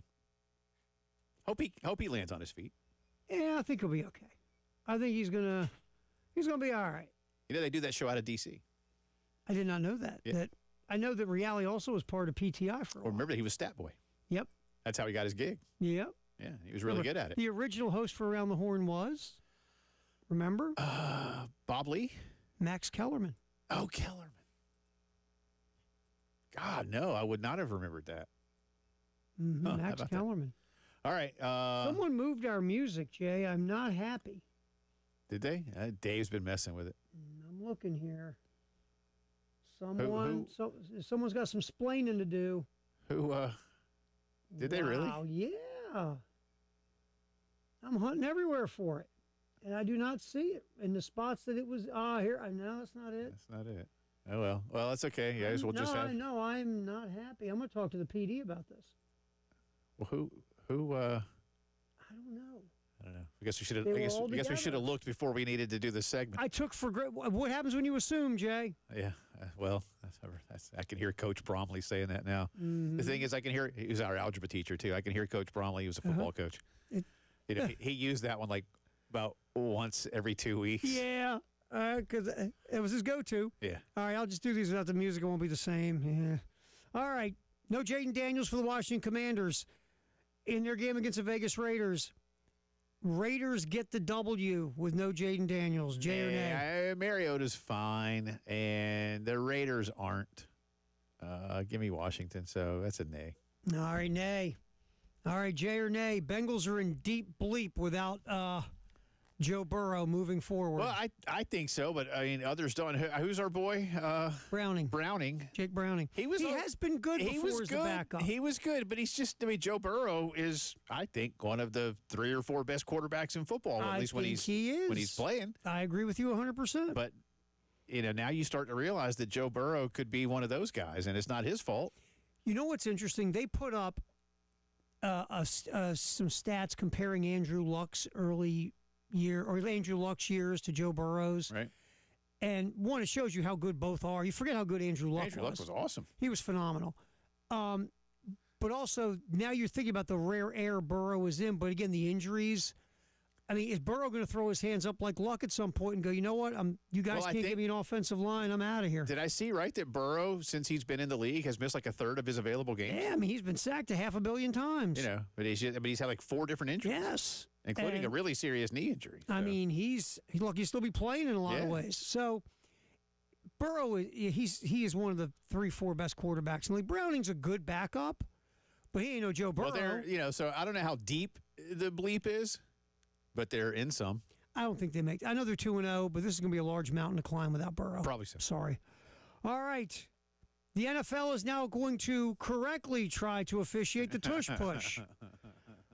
I've been reading a lot about this week. I saw Jason Kelsey talking about it, and he thinks it's done. Here's my question to you, though. Forget if you like it or not or agree with it. Are you just OD'd about hearing about people pushing a man's butt? I'm getting there, I guess. But I think this is so prominently back in the spotlight because we had – and I hate the term, but the Super Bowl rematch. No, you had a meeting of the 2 teams that played for the Super Bowl, but it wasn't a Super Bowl rematch. So I think that's part of why it's been there. You want me to say Jay, don't you? So I'll say Jay. I suppose I am. I want you to say however you feel. I don't mind the play because I'm one of those who says you just got to stop it. That's me. I don't care about this play. The only reason it's a thing is because nobody can stop it. Right. If people could stop this play, you wouldn't hear about it. Right. But everybody's annoyed because they can't stop the Eagles on 4th and 1 because of this play. guess what? Stop it. Yeah, I mean, I suppose, is there not, and I joke a little, but is there not like the opposite tush-push? Like, in other words, if they're just literally, and they are, pushing Jalen through the line, well, then, I mean, come on, man. Get some. You got some big uns up there. You know what? Are you saying throw like 9 big uns on the defensive line and just push back? Yeah. Hey, how about this? How about you get a bunch of big uns and you push their butts back at them? Yeah. I mean, get those linebackers. Could you see double tush pushes? I mean, you know, it's like tug of war. It's tush of war. Why not? Tush of war. I like this. There's got to be an answer. I'm sorry. I would pay to watch the tush of war. So. We'll see. But don't worry, kids, because I'm pretty sure next season it's going to be gone. They find a way. They almost voted out this past year. I know, but they'll find a way to tweak the rules, and it'll be done, and the Eagles will come up with something else. Hour 3 on the way.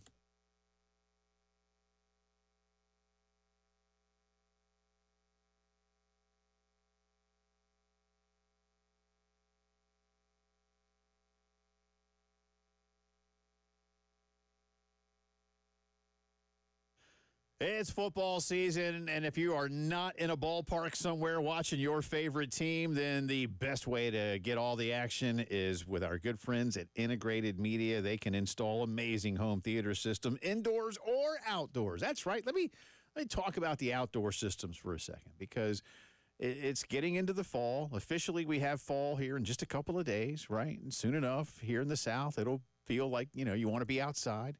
Well, imagine being out on your deck, or your porch, your patio, around the pool, wherever you like to hang out outdoors, with a TV and a sound system that looks and sounds just like everything inside does, but it's built to be out there all the time.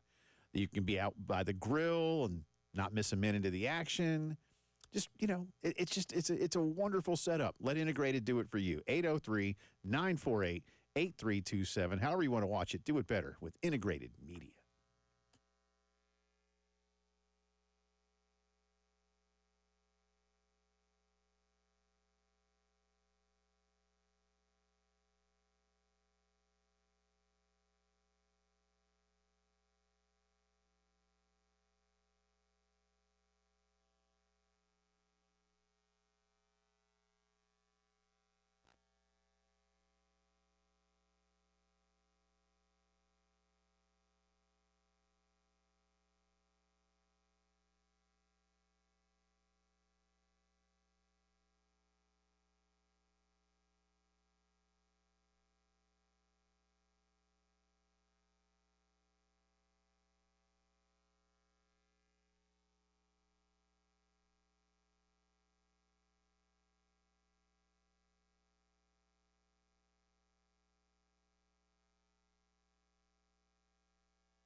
It is 5 o'clock news time on this Football Friday. Welcome back in. It's also the final hour of the postgame show, along with Terry Ford. I'm Jay Phillips. Gamecocks and Missouri Tigers tomorrow night as we speak. Missouri, at least according to ESPN Bet, is a 9.5-point favorite.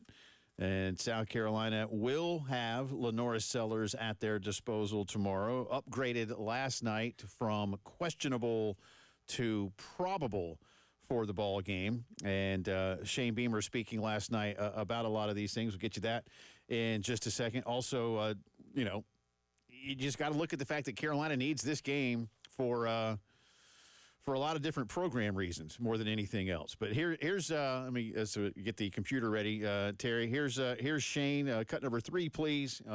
Shane Beamer on Lenora Sellers. Well, he's great. He wanted to play last Saturday night. He was right back out on the field and active and involved. He didn't practice necessarily on Sunday, but he was back out there with the team and hurt. And he's in great spirits. Again, he's a competitor, and that's what I've told him all week, that at the end of the day, like any of our players, health is the most important thing, short-term and long-term. And Lenore's has been adamant since Saturday night when he wanted to play that he was playing this weekend, and hopefully that's the way it'll turn out here in the next couple days. So we'll see. What percentage? 75, 80, 85, who knows, 100. He wanted to play again last week. Everybody wants to, but you got to be precautionary, no doubt about that. More than anything else, cut number 6, please, sir.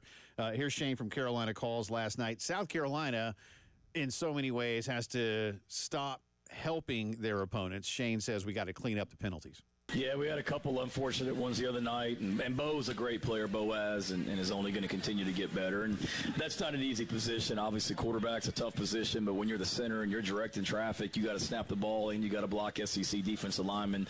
There's a lot going on, not to mention defenders that are on the other side of the ball screaming, move, and jumping and flinching and all that. So that's a tough job, but that's something we've got to correct. And whether it be a false start, a legal snap, they're both bad for the offense, and they're both self-inflicted. And it is frustrating for as much as we emphasize it, teach it, discipline, all that. We're clearly, not doing a great enough job of that because it's the pre-snap penalties like you're talking about. So that's something that we've looked at again this week, how we can be better at it and how we can coach it better and teach it better and hold guys accountable better for it than what we have been. I just feel like, Terry, if you have what you might refer to as a coach as a clean game, and doesn't mean you don't commit a penalty. That's hard to do in today's world. It's hard to do in yesterday's world. But a cleaner game where at least if there's penalties, maybe, look, I'm not saying there's one that's, but you're going to have a couple of holds somewhere or something like that. But it's the pre-snap stuff. It's the procedural things, that you can control. You got to find a way to be better about that. And I just think that's so much of what Carolina has been plagued by this season is they're not doing enough of what they can control. They've admitted it. Yeah. But admitted it, know it, what do you do about it? Well, that's the question for me tomorrow. It's a combination of right now your offense isn't clicking on all cylinders. So, second and 13 isn't easy to begin with, right? Second 13 is really tough when you get a 5-yard procedural penalty and your offense isn't clicking on all cylinders. Right. Putting yourself in bad down and distance because of penalties, especially like you said, procedural penalties. Stuff that you can control by knowing the snap count or, not, jumping off sides or, not when you go in motion, there's certain things you can't do. You can't have a couple guys going in motion. There's all these little things that you got to clean up that you can control. Like, it's a game where sometimes you're going to hold, right? Because it goes on legitimately on every play. Pass interference, like it or not, goes on every play a lot of times. Guys are holding and grabbing. Yeah, sure. But the things you can control, you can't have penalties on those things. You just can't. In my rundown today, I put, as I said, fixing themselves is job one. Yeah, look. And I know Missouri presents a hell of a challenge. Sure they do. But if you aren't you, I don't really care about the other guy. Well, that's what a lot of coaches say today. When you ever hear coaches talk, and some of it we just roll our eyes, right? Oh, more cliches and what's it my uncle said, mumbo jumbo. I've never used that out loud before. So it's just the idea that If you play your A game, and that's the goal now. That's what a lot of these coaches go, if we control us and we play our best, we're tough to beat. Right. And that's, if you're Shane, you're probably saying that. Go, look, guys, when we play our best, we're tough to beat. We just haven't played our best yet all year, and we're still 2-1. And we still got everything in front of us. So if we play our best, we're going to be okay. We're going to win a bunch of games. And look, on offense, I mean, really, they haven't. You've had a handful of good drives all year in 3 games. You haven't put together, forget 4 quarters, a half of efficient football offensively all year. No. You look like you were hoping to go toward that way against Vandy, and then your quarterback got knocked out. Right. Hopefully you can take those first couple of drives and bottle it moving forward. Maybe like we were talking about on Monday and Tuesday, maybe, just maybe, it was starting to click a bit, and then Linares gets knocked out. Right. Because you really should have had 2 scores.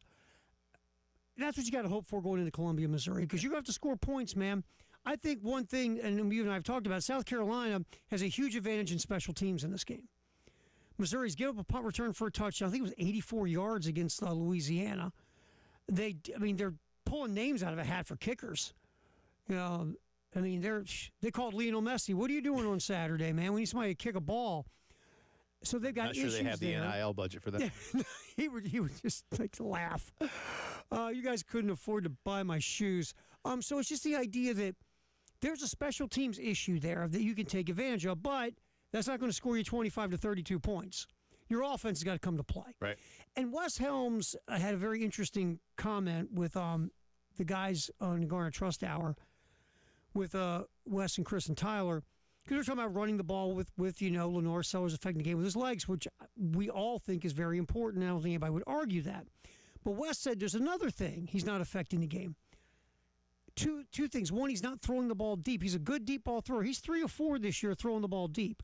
Last year, he was the best deep ball thrower, I think, by completion percentage, or the second best deep ball thrower in the SEC. Top 3 for sure off the top of my head. He's only thrown 4 all year. Yeah. And then Wes also said, when it comes to him taking off and scrambling when the play breaks down, his dropbacks per game are down as well. Mm-hmm. So they're trying to if you just looked at it like that, you say, okay, they're trying to run the ball, but with running backs. Right. And you're not letting Lenoris. I say not letting. That's not fair. But Lenoris isn't Lenoris. No, and so let's look at the 2 things. Ready?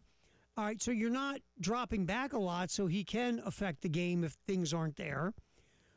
2, he's been staying in the pocket a lot when he does drop back to try to go through progressions. Right. 3, he's running it a little bit less. But 4, you're running it more as a team, but you're running it through your running backs more than you are running it through Linares, if any of that makes sense. And not overly successfully. Right now, none of that stuff's clicking. No. So can we get simple? Right. Yeah. And again, have those conversations been had with Shane and Mike? Yes. What does it look like? We'll find out. We saw some of it, and maybe we see more. And to be fair, maybe that was changing against Vanderbilt. I think it probably and was. then Sellers got hurt. I think it probably was. To be fair. We'll have more from Coach Beamer coming up in the Gamecock Notebook on the other side of the break. In the meantime, a couple of interesting stories out there. First, Southeastern Conference fans, on Tuesday night, so just a few days away, the Southeastern Conference is going to have a special on the SEC Network and reveal everybody's 3 permanent opponents for the new 9-game schedule format. This will be a 4-year cycle, and we don't, we certainly know who some people's, at least some people's permanents are going to be. Georgia, Florida, Georgia, Auburn, Bama, Tennessee, and the Iron Bowl and things like that. Texas is going to play OU and A&M. We know those things. Beyond that, we might not know a whole lot.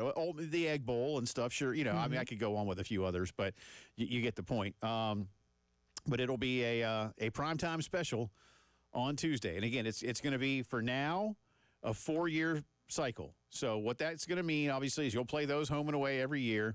You will play everybody else at their place and your place in that same 4-year cycle.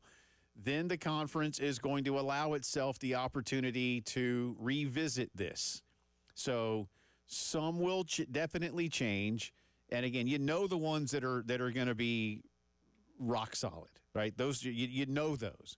And I will be stunned if any of those go away. I really will. I don't think the league office is going to go, that Alabama-Auburn thing? Well, yeah, certainly, yeah. Maybe but again, as much as they put into telling us how much the third Saturday in October means, all right, well, you better have Bama, Tennessee play every year then, because otherwise, what are we doing here? So that held up SEC scheduling for a long time. Oh, it sure did. Yeah. For a long time. Absolutely it did. So, but who was it, by the way, this season? NC State and Virginia played a non-con. Mm-hmm. After North Carolina and Wake Forest had done that a couple of times. Yes, they have. But it can be done, Jay. Well, that's what I used to say. Hey, Bama and Tennessee, if it means that much, play a non-con. Well, you can't do that. Why not? Because it's a conference game. Well, just play it as a non-conference game. Well, you can't do that. Why not? Because it's a conference game. It's like a who's on first. Yeah, it really is. Like, do you want to play? Yeah, play it as a non-con. Can't do that. Why not? Because it's a conference game. It's a conference game. That being said, and speaking of the ACC, they are nearing a finalization of their football scheduling format. Athletic directors will meet Monday at headquarters in Charlotte, and it is expected that they come to a decision next week. Now, here's what we do know for sure. The ACC will mandate 10 games against a Power 4 opponent. They currently play 8 conference games. But they may want to stick with 8 plus 2. And I was telling Terry, I looked it up, and, Carolina fans, plug your ears here for a second if you don't want to hear something that sounds like praise for Clemson, especially from me. But Clemson has like 3 seasons where they have Carolina, Georgia, and Notre Dame on the schedule. That's why I say to Carolina, please keep Miami and NC State and North Carolina, even if you're going to 9 conference games. Please do that. That's better football. And as long as you're going to be rewarded for it, or at least as long as you're not going to be punished. Well, that's the point. For a couple of those losses. And Shane has said that. And Shane wants to keep that, but not if he's going to be playing these kind of games and he looks over at some of the other people in the SEC and, they're going up against University of Phoenix. Well, that's why I've been happy with Carolina doing this. And I will give Clemson their props and a few other schools that play these kinds of games out of conference on a routine basis. Florida State wants to do at least 2 a year. I'm here for all of that. Once we get past the stigma of a 3-loss team can't win a championship, then that day is coming. That. Yeah, absolutely. That day is coming. Sooner than later, I firmly believe. So the ACC could do 9 plus 1. They could do 8 plus 2, but they will mandate 10 Power 4 games on everybody's schedule. As it should be. Maybe we have finality to this on Monday. Maybe not quite yet. But they got to get there pretty soon, so we'll see. But I'm here for it. So here's hoping. All right, that's our integrated media headlines of the day. 803-948-8327. Watch everything you watch. Listen to everything you listen to. Better than ever with integrated media. We'll have more on Carolina and Missouri, and soon enough, it'll be today's edition of the Wild Card Showdown. Elijah will join us here in the studio in a bit. You're listening to the Postgame Show.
A lot of folks don't realize it, but one of the nation's largest brick manufacturers is based right here in Columbia. For nearly 90 years, U.S. Brick has been firing local clay in the Midlands, supplying the backbone for homes, schools, commercial projects all across the country, even in places like Fort Knox and the Empire State Building. You heard me right. Today, they are a national player. They've also got plants in Alabama, Tennessee, and Indiana, but they're still very local. Mikey Johnson and his team been doing it for a long, long time, and now they invite you into their brand new exterior design center at 300 UG Street, just around the corner from Founders Park. In there, you can see all types of brick, natural stone, and so many great ideas with professionals that'll help you every single step of the way. Monday through Friday, 9 to 5, or set up an appointment and work with the great people at US Brick.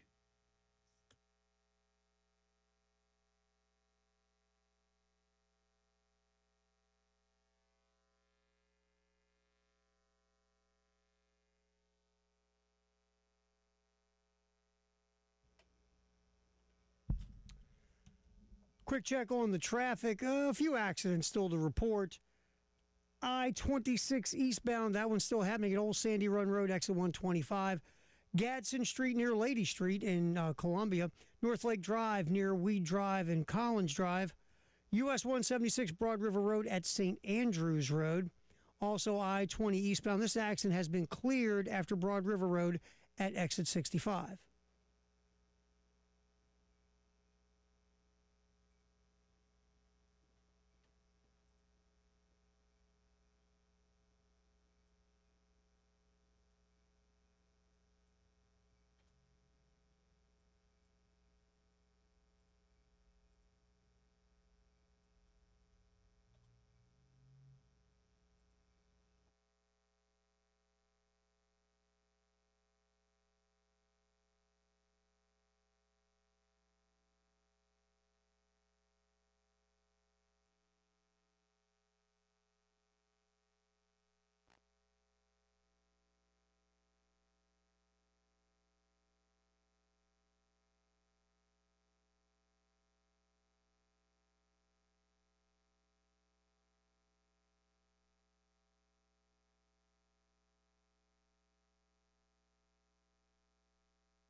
Makes my job a lot easier. You know, when you have a back that's physical like Ahmad, and he brings a lot of energy to the offense too, not just his explosive runs. And, you know, all the guys feed off of that. And, you know, that's really the main thing. You know, when you can hand the ball off or check a ball down and, you know, a guy can make a play and you really just make guys miss and yards after contact, I think it's huge for the offense. That's Missouri starting quarterback Bo Prabula on having a back like Ahmad Hardy behind him to help assist the offense. And that's me being understated. Way to put it, understated. sorta. That's right. Ahmad Hardy has done quite well for himself so far in the early going. Granted, not going against the stiffest run gauntlet. defenses ever. No. Yeah, but still. But 5.5 yards after contact, pretty bleeping good, man. And he's hit a couple of home runs. He's hit a couple of home runs. Was it 7 yards a carry for the year or 8? Yeah, I think it's 8. If you took Ahmad Hardy's yards just after contact, he would be the 7th leading rusher in the nation. How funny is that? By the way, that's Elijah Campbell. I was going to say that voice you heard. We should probably introduce should have done that. just in case. We could have said I was somebody totally cooler. I could have. I don't know if we could have gotten away with it, though. I do speak on air on these airways for 3 hours a day, so it's kind of hard to get Here's away what we with. should do. My kid had a teacher when he was in like kindergarten, and she was very nice and wonderful and sweet, and she had her quote unquote twin sister, who was really her, who would come in and substitute for her, who was mean and nasty. And that way, and the kids of course fell for it because they were 5 or 6 years old, and she would do that, and then when she came back, the kids appreciated her even more. Genius. So I think you need to have a twin that comes in and does this. Man, genius. That's next level, bud. That's devious. That's next level manipulation. I got to say, that's kind of a hat tip savvy move at the same time, but it is devious. Oh, absolutely. Move. That's why she should have been teacher of the year. What'd you do? Like just pull her hair back and put on glasses? Or something? Just something. Change her hair, put on glasses. Wore Hooter outfits. I don't remember, but but she didn't have the kids in a sweatshop, right? Oh, absolutely. She worked those kids like dogs. Part of the shtick. Today we're making wallets. In 2 days, when the nice teacher came back, they're all hugging her. Oh God, you're back! We missed you so much. Did this only happen once, or no, she would do it a few times through the year? Oh man, that's pretty good stuff, man. I was quite impressed. But by the third time, then it becomes traumatic. I want to. You got to really draw that line. You know what? Some things have to be done for the good of the cause. Just saying. Can I ask you this? Level thinking. 15 years later, is that teacher still teaching? No. She was arrested. That's another story for another day. Just eventually 5-year-olds grow up, man, and they were like, hey, you remember Miss whatever her name was? Yeah, she was lying to us. Remember that mean lady? That was her, dude. When they all found out, it was hilarious because they all were, what? Yeah. She what? Yeah. Yeah. All right, I did. I tipped my cap, but now I'm not gonna. Now I think it's. Well, mean. I'm not going to tell you. Hey, when you're dealing with kids in the Baltimore area and they find out you deceived them. Just saying. Well, that's another thing. I didn't think about that angle of it, but that is another one. It's going to be on one of those true crime shows. Just saying. All right. Well, pulling for more. Listen to Nancy Grace tonight. I'm pulling for her. That's all I'll say about that. Let's get to another cut from Coach Beamer. Number 4, please. That's one reason I wanted you to hear what Bo Perbula had to say about Ahmad Hardy. But here is Shane Beamer breaking down the Tigers' offense. Yeah, they've got their system on offense, and every year it doesn't change. The personnel may, but the system they run doesn't change. A lot of respect for them and give them credit for how they do things, and they're a big challenge. The quarterback that transferred in from Penn State, they brought him in to be their quarterback, and he's really playing at a high level. They're athletic, can make all the throws, can run. A running back they returned a couple, but then they brought in a guy from Louisiana Monroe that is really impressive, and solid receiver core, solid tight end core. But yes, for them it starts with running the stretch play, outside zone. It's all the same, and they do a great job of it, and know that teams are going to try and take it away, and they continue to operate efficiently trying to run it. And they did a nice job against us, their offense against our defense last year in that game. So we've got a big challenge against that offense because they've got weapons, and they're operating at a really high level right now. Ahmad Hardy is indeed that transfer back that Shane mentions. So I'll to both of you, without using the word, Shane just basically said Missouri has an identity. Sure they do. And I'm wondering right now how much that matters, and even for Carolina, I think it matters. Mm-hmm. But does Carolina have one? Yeah, the identity is there is not one. I mean, I just wonder how much that of a difference that's making in terms of what some of these kids believe about what they're trying to do right now. Well, I'll give you a little hypothetical here. It's 3rd down and 3. Or it's 4th down and 3. 1 possession game. You need this first down to either tie the game or to extend the lead or put the game out of reach. I think I know what Missouri's doing with the football. Absolutely. They're running that stretch play. They're giving it to Ahmad Hardy. They're going to dare you to stop it. I don't think South Carolina knows what they want to do right now. I don't think they know what the best play in the playbook is right now to guarantee to give you 3 yards. To your point, know it. Last year at that run when they win 6 in a row, let's put that scenario out there. Well, I think I agree. I like your point. Maybe this is a little pushback, but you'll see what I'm saying. I think we know what it is. I think they know what it is. They're just not calling it. And that is, hey, 16. 16. Go. That's my point. Last year it was 16. Why aren't they calling it? That's the question. Until I see otherwise, they don't know it. Yeah, that's fair. Look, sometimes you can overthink things, right? Mm-hmm. And sometimes you need someone who's got that 30,000-foot view over you that walks up to you and go, hey, bub, come here a minute. Are they overthinking the room? Are they just not going, you know what? We've got a magical talent here. Let's just let them loose.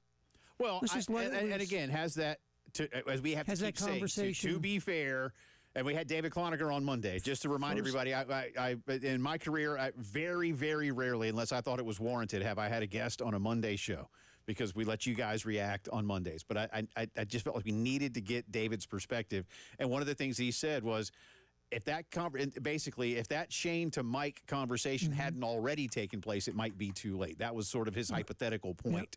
Based on, again, Shane having a conversation a few years back with Satterfield and Clayton and scripting things a little bit differently. And yes, with Clayton, the following year. Speaking of scripting, number 5, please, sir. A lot of the talk this week, and I know, Elijah, you were there for some of this with Shane and with Mike Shula. How much are you scripting? What goes on beyond that? Well, here's Shane beyond the script. Yeah, no, it's something that we need to be better at, continue to be good on the opening drive, which we, have a plan for how we're going to start the game, not just on the opening drive, but the initial plays that we really like that we want to get to, and we've certainly been really good on opening drives. So has Missouri. I think they've scored a touchdown on every opening drive this year, so that'll be something to watch in the first quarter for sure. But we've got to be able to continue to get better, and I feel like we did the other night. The second drive, we were right back down the field too, and then that's when we had the interception, unfortunately, down there in the red zone. But we had 2 good drives, and then we had a poor third drive, which was more self-inflicted, and then the end of the half was the 2-minute drive where we missed a field goal. So really, 3 out of our 4 drives, we were in scoring range and only got 7 points out of it. That's where we've got to be better. But it's certainly something that we've talked about, that not just being good on the opening drive and efficient, but carrying that on and only getting better and continuing to call up our best stuff over and over again. Is it as simple as just making sure the ball is in Lenoris's hands more often and letting that be the salve for the wound? Isn't that a great start? It should be. But the fact of the matter is, you've had 15 first-half drives this year. You've scored touchdowns on 2 of them. One was the opening drive against Virginia Tech. One was the opening drive against Vanderbilt. I don't know what the hell goes on between drive number 1 and the end of the half, but there's something that's not clicking, whether it's you're not calling the right stuff, you're not getting the ball in the right guy's hands, you're not getting the right protection or the right push on the offensive line.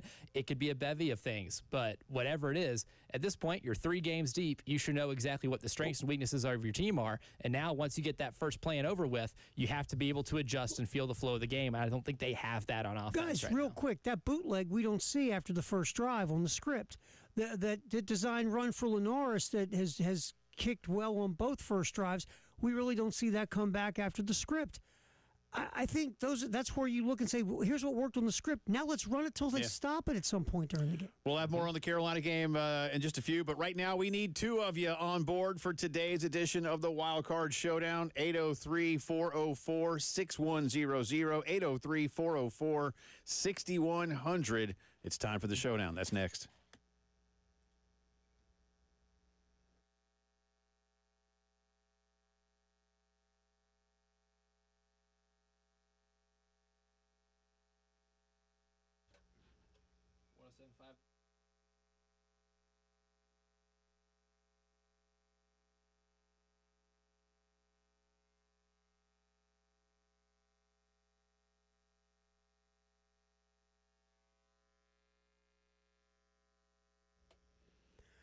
CHW Cabinetry with Star and the folks over there, we have this conversation a lot now. You go to chwcabinetry.com and you can see all the wonderful work they do, and they do great work. And they will do it wherever you want in the house. I'd like to have a cabinet come out of my mattress. Sure, we'll do it for you. We're CHW Cabinetry. And yes, they have what they do with the renderings, if you haven't heard of this, the photorealistic renderings to show you how this is all going to look from beginning to end are phenomenal too. What you also get is fantastic customer service. You call, you talk to those folks. You don't talk to somebody in some place somewhere that has nothing to do with what you're doing, and they'll ship it on Amazon and put it on your porch. You'll talk to Star and her staff. They will bring you in from beginning to end and let you know what's going on when you go to CHW Cabinetry. Make that call, 803-520-6837, 803-520-6837, CHW Cabinetry. They will put those cabinets where you need them and make them look pretty.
Another check on the roads. That accident at I-26 eastbound after Sandy Run Road, exit 125.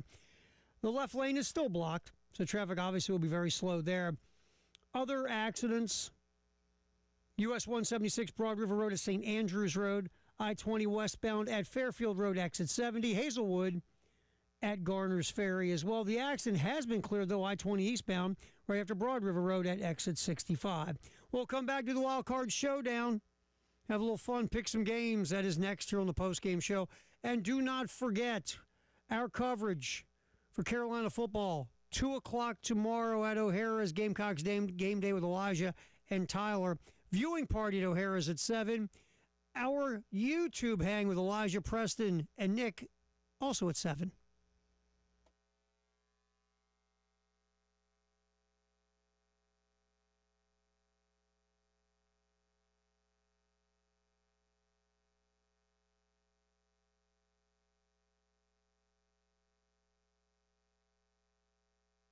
All right, not technically drive around the SEC time. Yeah, there it is, Terry, right there in the purple. Yeah, right there. All right, we got... Nobody wiped that out for us. That's good. That's good. Yeah, that's good. Yeah, somebody took away our game show music, Elijah. That's heartbreaking. Yeah, I don't know why. Good news. It's still there. We just had to move it back on these little buttons. We'll put it back. Okay. And what I'm going to do is I'm going to go through the surveillance video. Well, I mean, to see who took I didn't it get out. my game show music today, man. It wasn't the same. No offense. And not the same. I love your Jay and Nay, but it's better with the game show music. That's the only reason to do it. You were say we're only doing it for the game show music. That's why when Elijah, I was like, Elijah, I want you to come up with something that just has game show music. I don't care what it is. Understood the assignment. And that was it. And it works out well. Yeah. And someone took it off of our little hotkey buttons. I am going to watch the surveillance. Whoever did will pay dearly. Dave. Put there. All right, we got Robert, we got Angel. It's time to play. So cue the band there, Mr. Ford, and let's get it done. Angel, happy Friday. How are you? Oh, hold on. Oh, wait, I'll get you up. Angel. It was Robert who dropped off. No. I think that's Robert calling back, Tara. Grab Robert. All right, we do have Angel, though, right? Angel, how are you? Hello. Good, how are you? Good. And Robert, we got you back? Yep, I'm here. All right, there Here we we go. go. All right, all good. Crisis averted. Averted. It'd have been wild card showdown All right, with let's Angel just and not Elijah. have it. The less buttons we push, the better. So I'm going to assume everybody's doing well. Elijah, you could have been Robert because remember, you're going to be another person. And, That's right. I away could have we made up go. a voice and been Robert. That's right. All right, Angel, I'm going to start with you. We're going to do, as all of you know, just to make sure, we'll all play 4 games together against the spread. There's a wild card game for each of us, a tiebreaker stat that has been needed every week so far. And then we'll see what happens. As it stands, Elijah is 8-7 against the spread. Terry and I are bringing up the rear at 6-9. Angel, Nice. we will start Watch your mouth. with Indiana, a 6.5-point home favorite over Illinois. Yes, this is maybe the game of the week in college football. What do you think, Angel? I had to say it. I'm going to take Illinois. Illinois. You don't have to. Listen, man, there's not a lot of love lost for the Illini in these parts these days. Robert, same game. Yeah, as much as it pains me, I'm going to have to do Illinois as well. Illinois for Robert. That takes me to Elijah Campbell. Illinois wins outright. Wrong team favored. Illinois. All right, Terry Ford. Illinois actually played a real team at Duke and whooped them. They did. And Indiana's played a bunch of elementary schools. They played- Illinois covers easy. FCS merchants. Y'all, I know y'all want me to be different, but I'm not because I'm like Elijah Campbell. I think Illinois wins outright. Absolutely they do. I will take the Illini in this one. So that's a clean sweep. All right, Robert, I'll start with you. Miami Hurricanes, 9.5-point home favorites, if you can call their games home, against the Florida Gators. What do you think?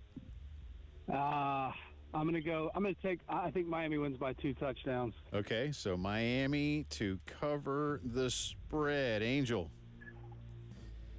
So I'm going to go Florida. I think they figured something out over the last week and take down the Hurricanes. Florida. Oh, so you pick a Florida victory, not just a cover. W. Ooh. All right. I will go next. I will take Florida to cover. I do believe, Elijah Campbell, the Hurricanes will win the game. But based on how Florida played last week, I think they can hang. I just don't think they'll win.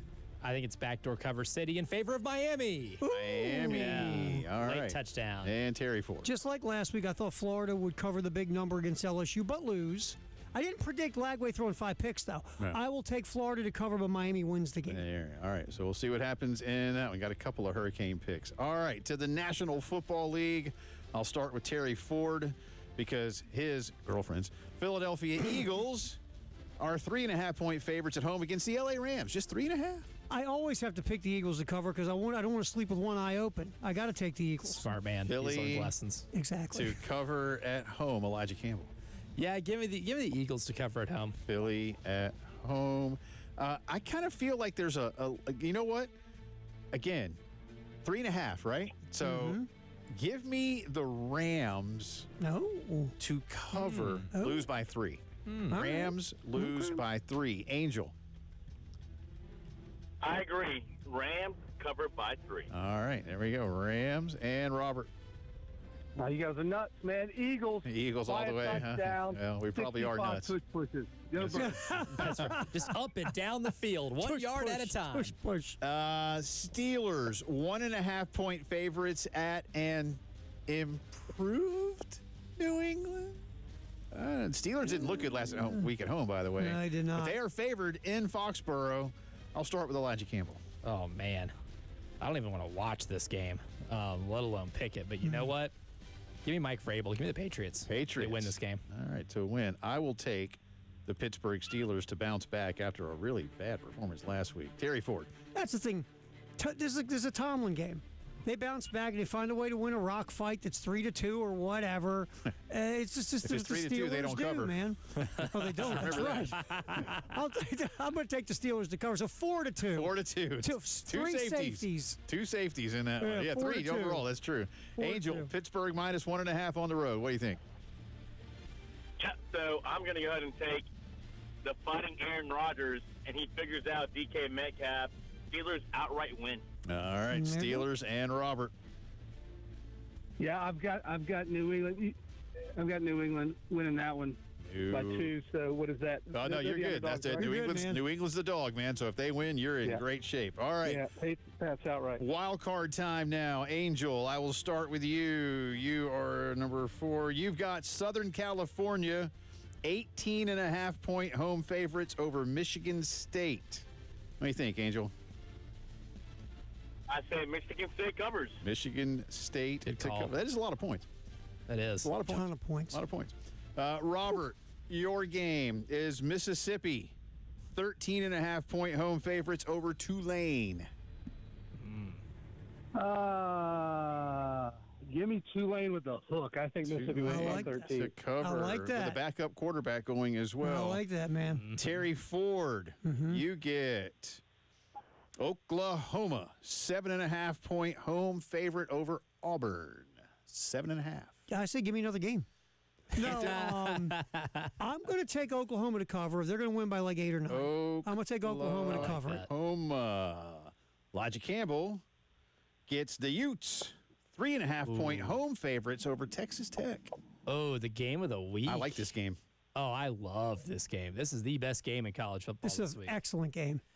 You know what? Give me Kyle Whittingham. Give me the Utes to cover. They won by a touchdown. I agree. All right. And I get Michigan, 1.5-point favorites at Nebraska. I know I put these together. I did not want this game. I do a blind draw in the morning, and I swear to God, I did not want this game. Did you feel like putting it in and starting it over? No, I was like, no, this is what I drew. So this is it. I am so torn, and I feel gross. You're not going to take Nebraska. I am. I think Nebraska's going to win this game, man. I do. Honestly, I wouldn't be surprised. I think if it was me, I'd take Michigan. Yeah, but I wouldn't be surprised if Nebraska won. I want to take Michigan. Gamecock Central. But I took Michigan. Did you? I did. Yeah, I did. I think I might have on that one too, but I just the more I've thought about it, I think Matt Rule wins this game. You know what I think's happening? Because Nebraska's been such a whiny crew the last couple years. I don't physically think I can pick Nebraska to win this game. Can't. I'm on prove-it watch with Nebraska. Same here. Yeah, we'll see. We'll see. All right, guys, finally, tiebreaker statistic. Jackson Arnold makes his return to Norman as the Auburn quarterback after being the Sooner quarterback. So what I want is pass yards for Jackson Arnold in tomorrow's game. Pass yards for Jackson Arnold, and I will start with Robert. Let me go 275. 275. Then I'll go to Terry Ford. Oh, see, that's not right.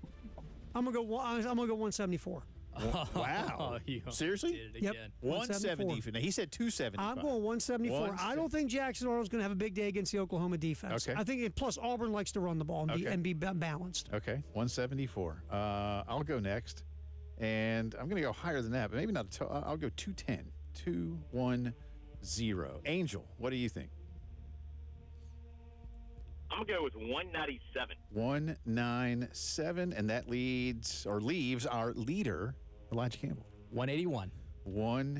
He's held under 200. I don't think he hits 2 bills. All right. I just don't in this game. There we go. They run the ball really well, too. They might not have to. Angel, Robert, exactly. That's my thought. Boys, we appreciate you listening. First and foremost, guys. We appreciate you putting up with us and playing along.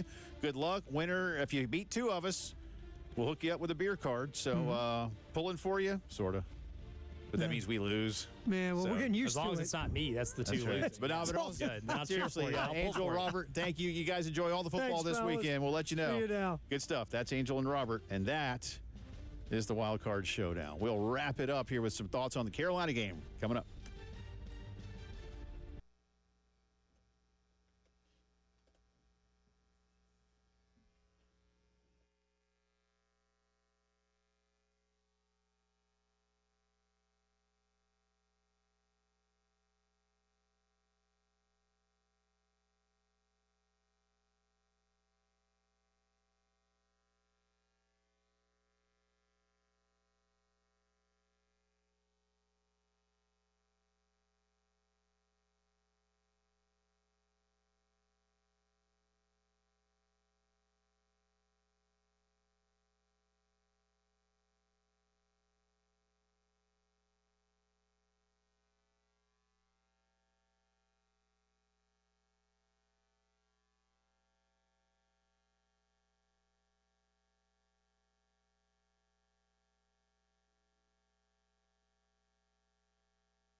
All right. I don't even know if we have music for Jay versus the internet. We'll have Elijah hum the billionaire theme. You can do the. Or I can do the Halo theme song, like That is actually pretty good. We'll do that phenomenal. For you. We'll have some final thoughts. I think we just do final thoughts on the game. Okay, so there's no Jay versus the internet? I thought we were doing final thoughts on the game in this last segment, the last few weeks. Well, I don't know I don't know. I don't remember. Remember what? The show. What show? Yeah. What show is this? I don't know what we do. Who are you? What are we doing here? Does anybody really know what time it is? Yeah. Does anybody really care? Exactly. Thank you very much. Yeah, let's sing Chicago songs for the rest of the way. I picked 31-23 Missouri because until I see South Carolina put it all back together, it's not a matter of belief in them in the longer term or even belief in them tomorrow night. It's that based, Elijah, on what I saw, well, kind of in every game. But last week, my bigger concern, and I've been making a point of this all week, everybody gets what Lenoris is and what he needs to do and needs to be. But I feel like the South Carolina defense was duped over and over and over. They kept falling for the same kind of tricks. And then there were times when Vandy just said, well, here we are anyway, coming straight at you. I feel like Missouri does that and then some because Eli loves to lull you into something. But now they've got a 1-2 punch behind Bo Prabula. And so I picked I mean, if Carolina can fix itself, they stay in this game. If they don't, I don't like it. Yeah, I got it at 21-17, mostly because Shane Beamer's best performances as a coach have come off after really bad losses, but Missouri's still going to win because I'm not convinced your offense can score more than 17 points. Kind of like what I was like with Nebraska. I want to see your offense do something. I want to see you've had 3 games where you haven't put it together. I want to see a game where you put together drives and finish them, right? It wasn't that you couldn't put together drives against Vanderbilt. It's that you never finished them. You crossed the 50 7 times. You got to Vanderbilt's 35, which is reasonable field goal range, 5 times. You came away with 7 points. Mm-hmm. Missouri's defense is pretty opportunistic. They got some dudes on the edges. They got some dudes on the interior of that defensive line. It's going to be hard to run the ball against them. You got to be able to find some type of counterpunch and be able to get to where you need to be offensively. I think they will get to 17, but I will not believe they get past 17 in this one. Here's my thing. 2 things. I think the special teams are a huge advantage for South Carolina. The Missouri special teams are a mess, and they haven't needed it, to be fair. B, I think the biggest key to the game for me is the Missouri run game versus the South Carolina run defense. South Carolina's run defense is still graded over 90 by Pro Football Focus. It's still really good. And if you can't take away a 44-yard run because it's a 44-yard touchdown run. Take away the explosive. You look at the success rate of Vanderbilt's run game was crap. Mm-hmm. Under 3 yards a carry. But my thing is, I have watched this movie since 2022. No way you can beat Tennessee if you played like crap in Gainesville. How are you going to beat Kentucky and Lexington? You know how bad you played against Old Dominion? Dude, you're going to go to Bama and hang with the Tide after that steamer you dropped on the field at Williams-Brice against Ole Miss? Dude, how are you going to go to Oklahoma and win? How are you beating Texas A&M? Blah, blah. Whenever you think this team has no chance, what do? Yeah. They overperform. And guys, I don't know how it's going to happen. I'm not going to sit here and give you some big whiteboard. I just know these guys with this coach and this football program on weeks like this, after they look awful and nobody thinks they got a shot, either they almost pull it off like in Tuscaloosa or they outright beat you. Well, they have a knack for it. They do a great job of cleaning it up and moving forward. Well, and cleaning it up, whatever it is, but in this case, again, cleaning up themselves first and foremost. I will continue to, and that's why I say it's not that I don't think they can, but until I see it, I can't, for lack of a better way to say it, in good conscience, go pick them to win on the road against a team that is maybe better than we think. I'm not really sure yet. It's still early enough that I still don't quite know. And to your point, you can't blow 11 tackles against Missouri. They might score 100 points with Coleman, who's a yak yard freak at wide receiver, and Hardy. If you can't tackle this Saturday, it's going to be a long, long day. Or Brett Norfleet, who has never seen a hurdle opportunity he didn't like. Right? Isn't he a doctor and a lawyer? He's been at Missouri for so long. He better be. If not, he's wasted time. And I mean, if you don't hang in this thing early, Well, you don't want to get behind by multiple scores. So we'll see. That's not a good thing. Looking forward to Elijah and Justin coming up in a bit. Elijah will be on the YouTube channel tomorrow night with a live watch and the pregame with show Preston with Tyler. and Nick. Elijah's everywhere in the next 24 Ubiquitous. hours. Are there more than one English of you? word. Is there actually a twin? You've never seen me and my twin in the same room at the same time? Yeah, through the weekend. See y'all.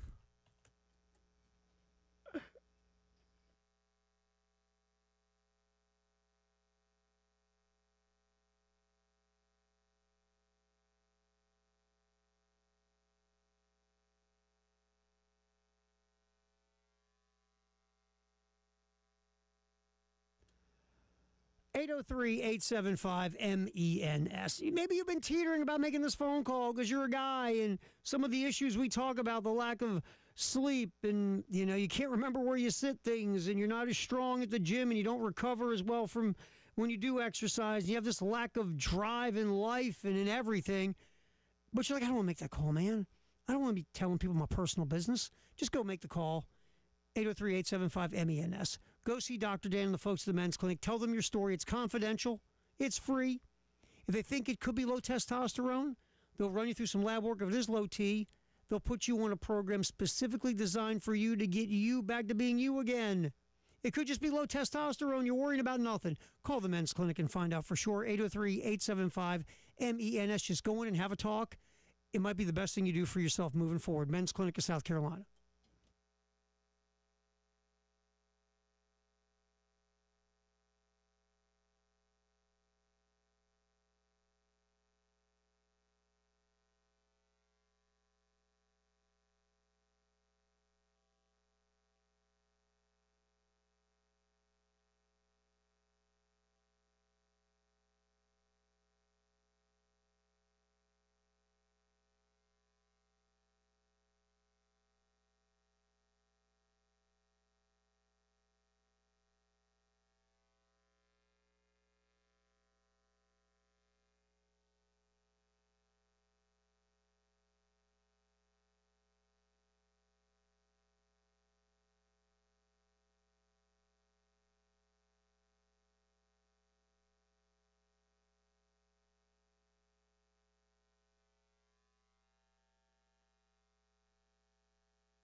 Our final look at traffic this afternoon. Accident, I-20 westbound at Fairfield Road, exit 70. The accident, the left lane is blocked. Also left lane blocked, I-20 eastbound at Old Sandy Run Road, exit 125. Accident reported in Lexington, Boston Avenue at South Carolina 302. Gadsden at Lady in Columbia. Hazelwood Road at Garner's Ferry Road, also an accident. That accident's been reported as well. And I believe that's it. Plus our usual construction that drives us crazy. Coming up at 7 o'clock, our high school football scoreboard show with Elijah and Justin. That is coming up here on the game. Best of the game is next, though. Enjoy your weekend. We'll talk to you on Monday with Reaction Monday here on the game.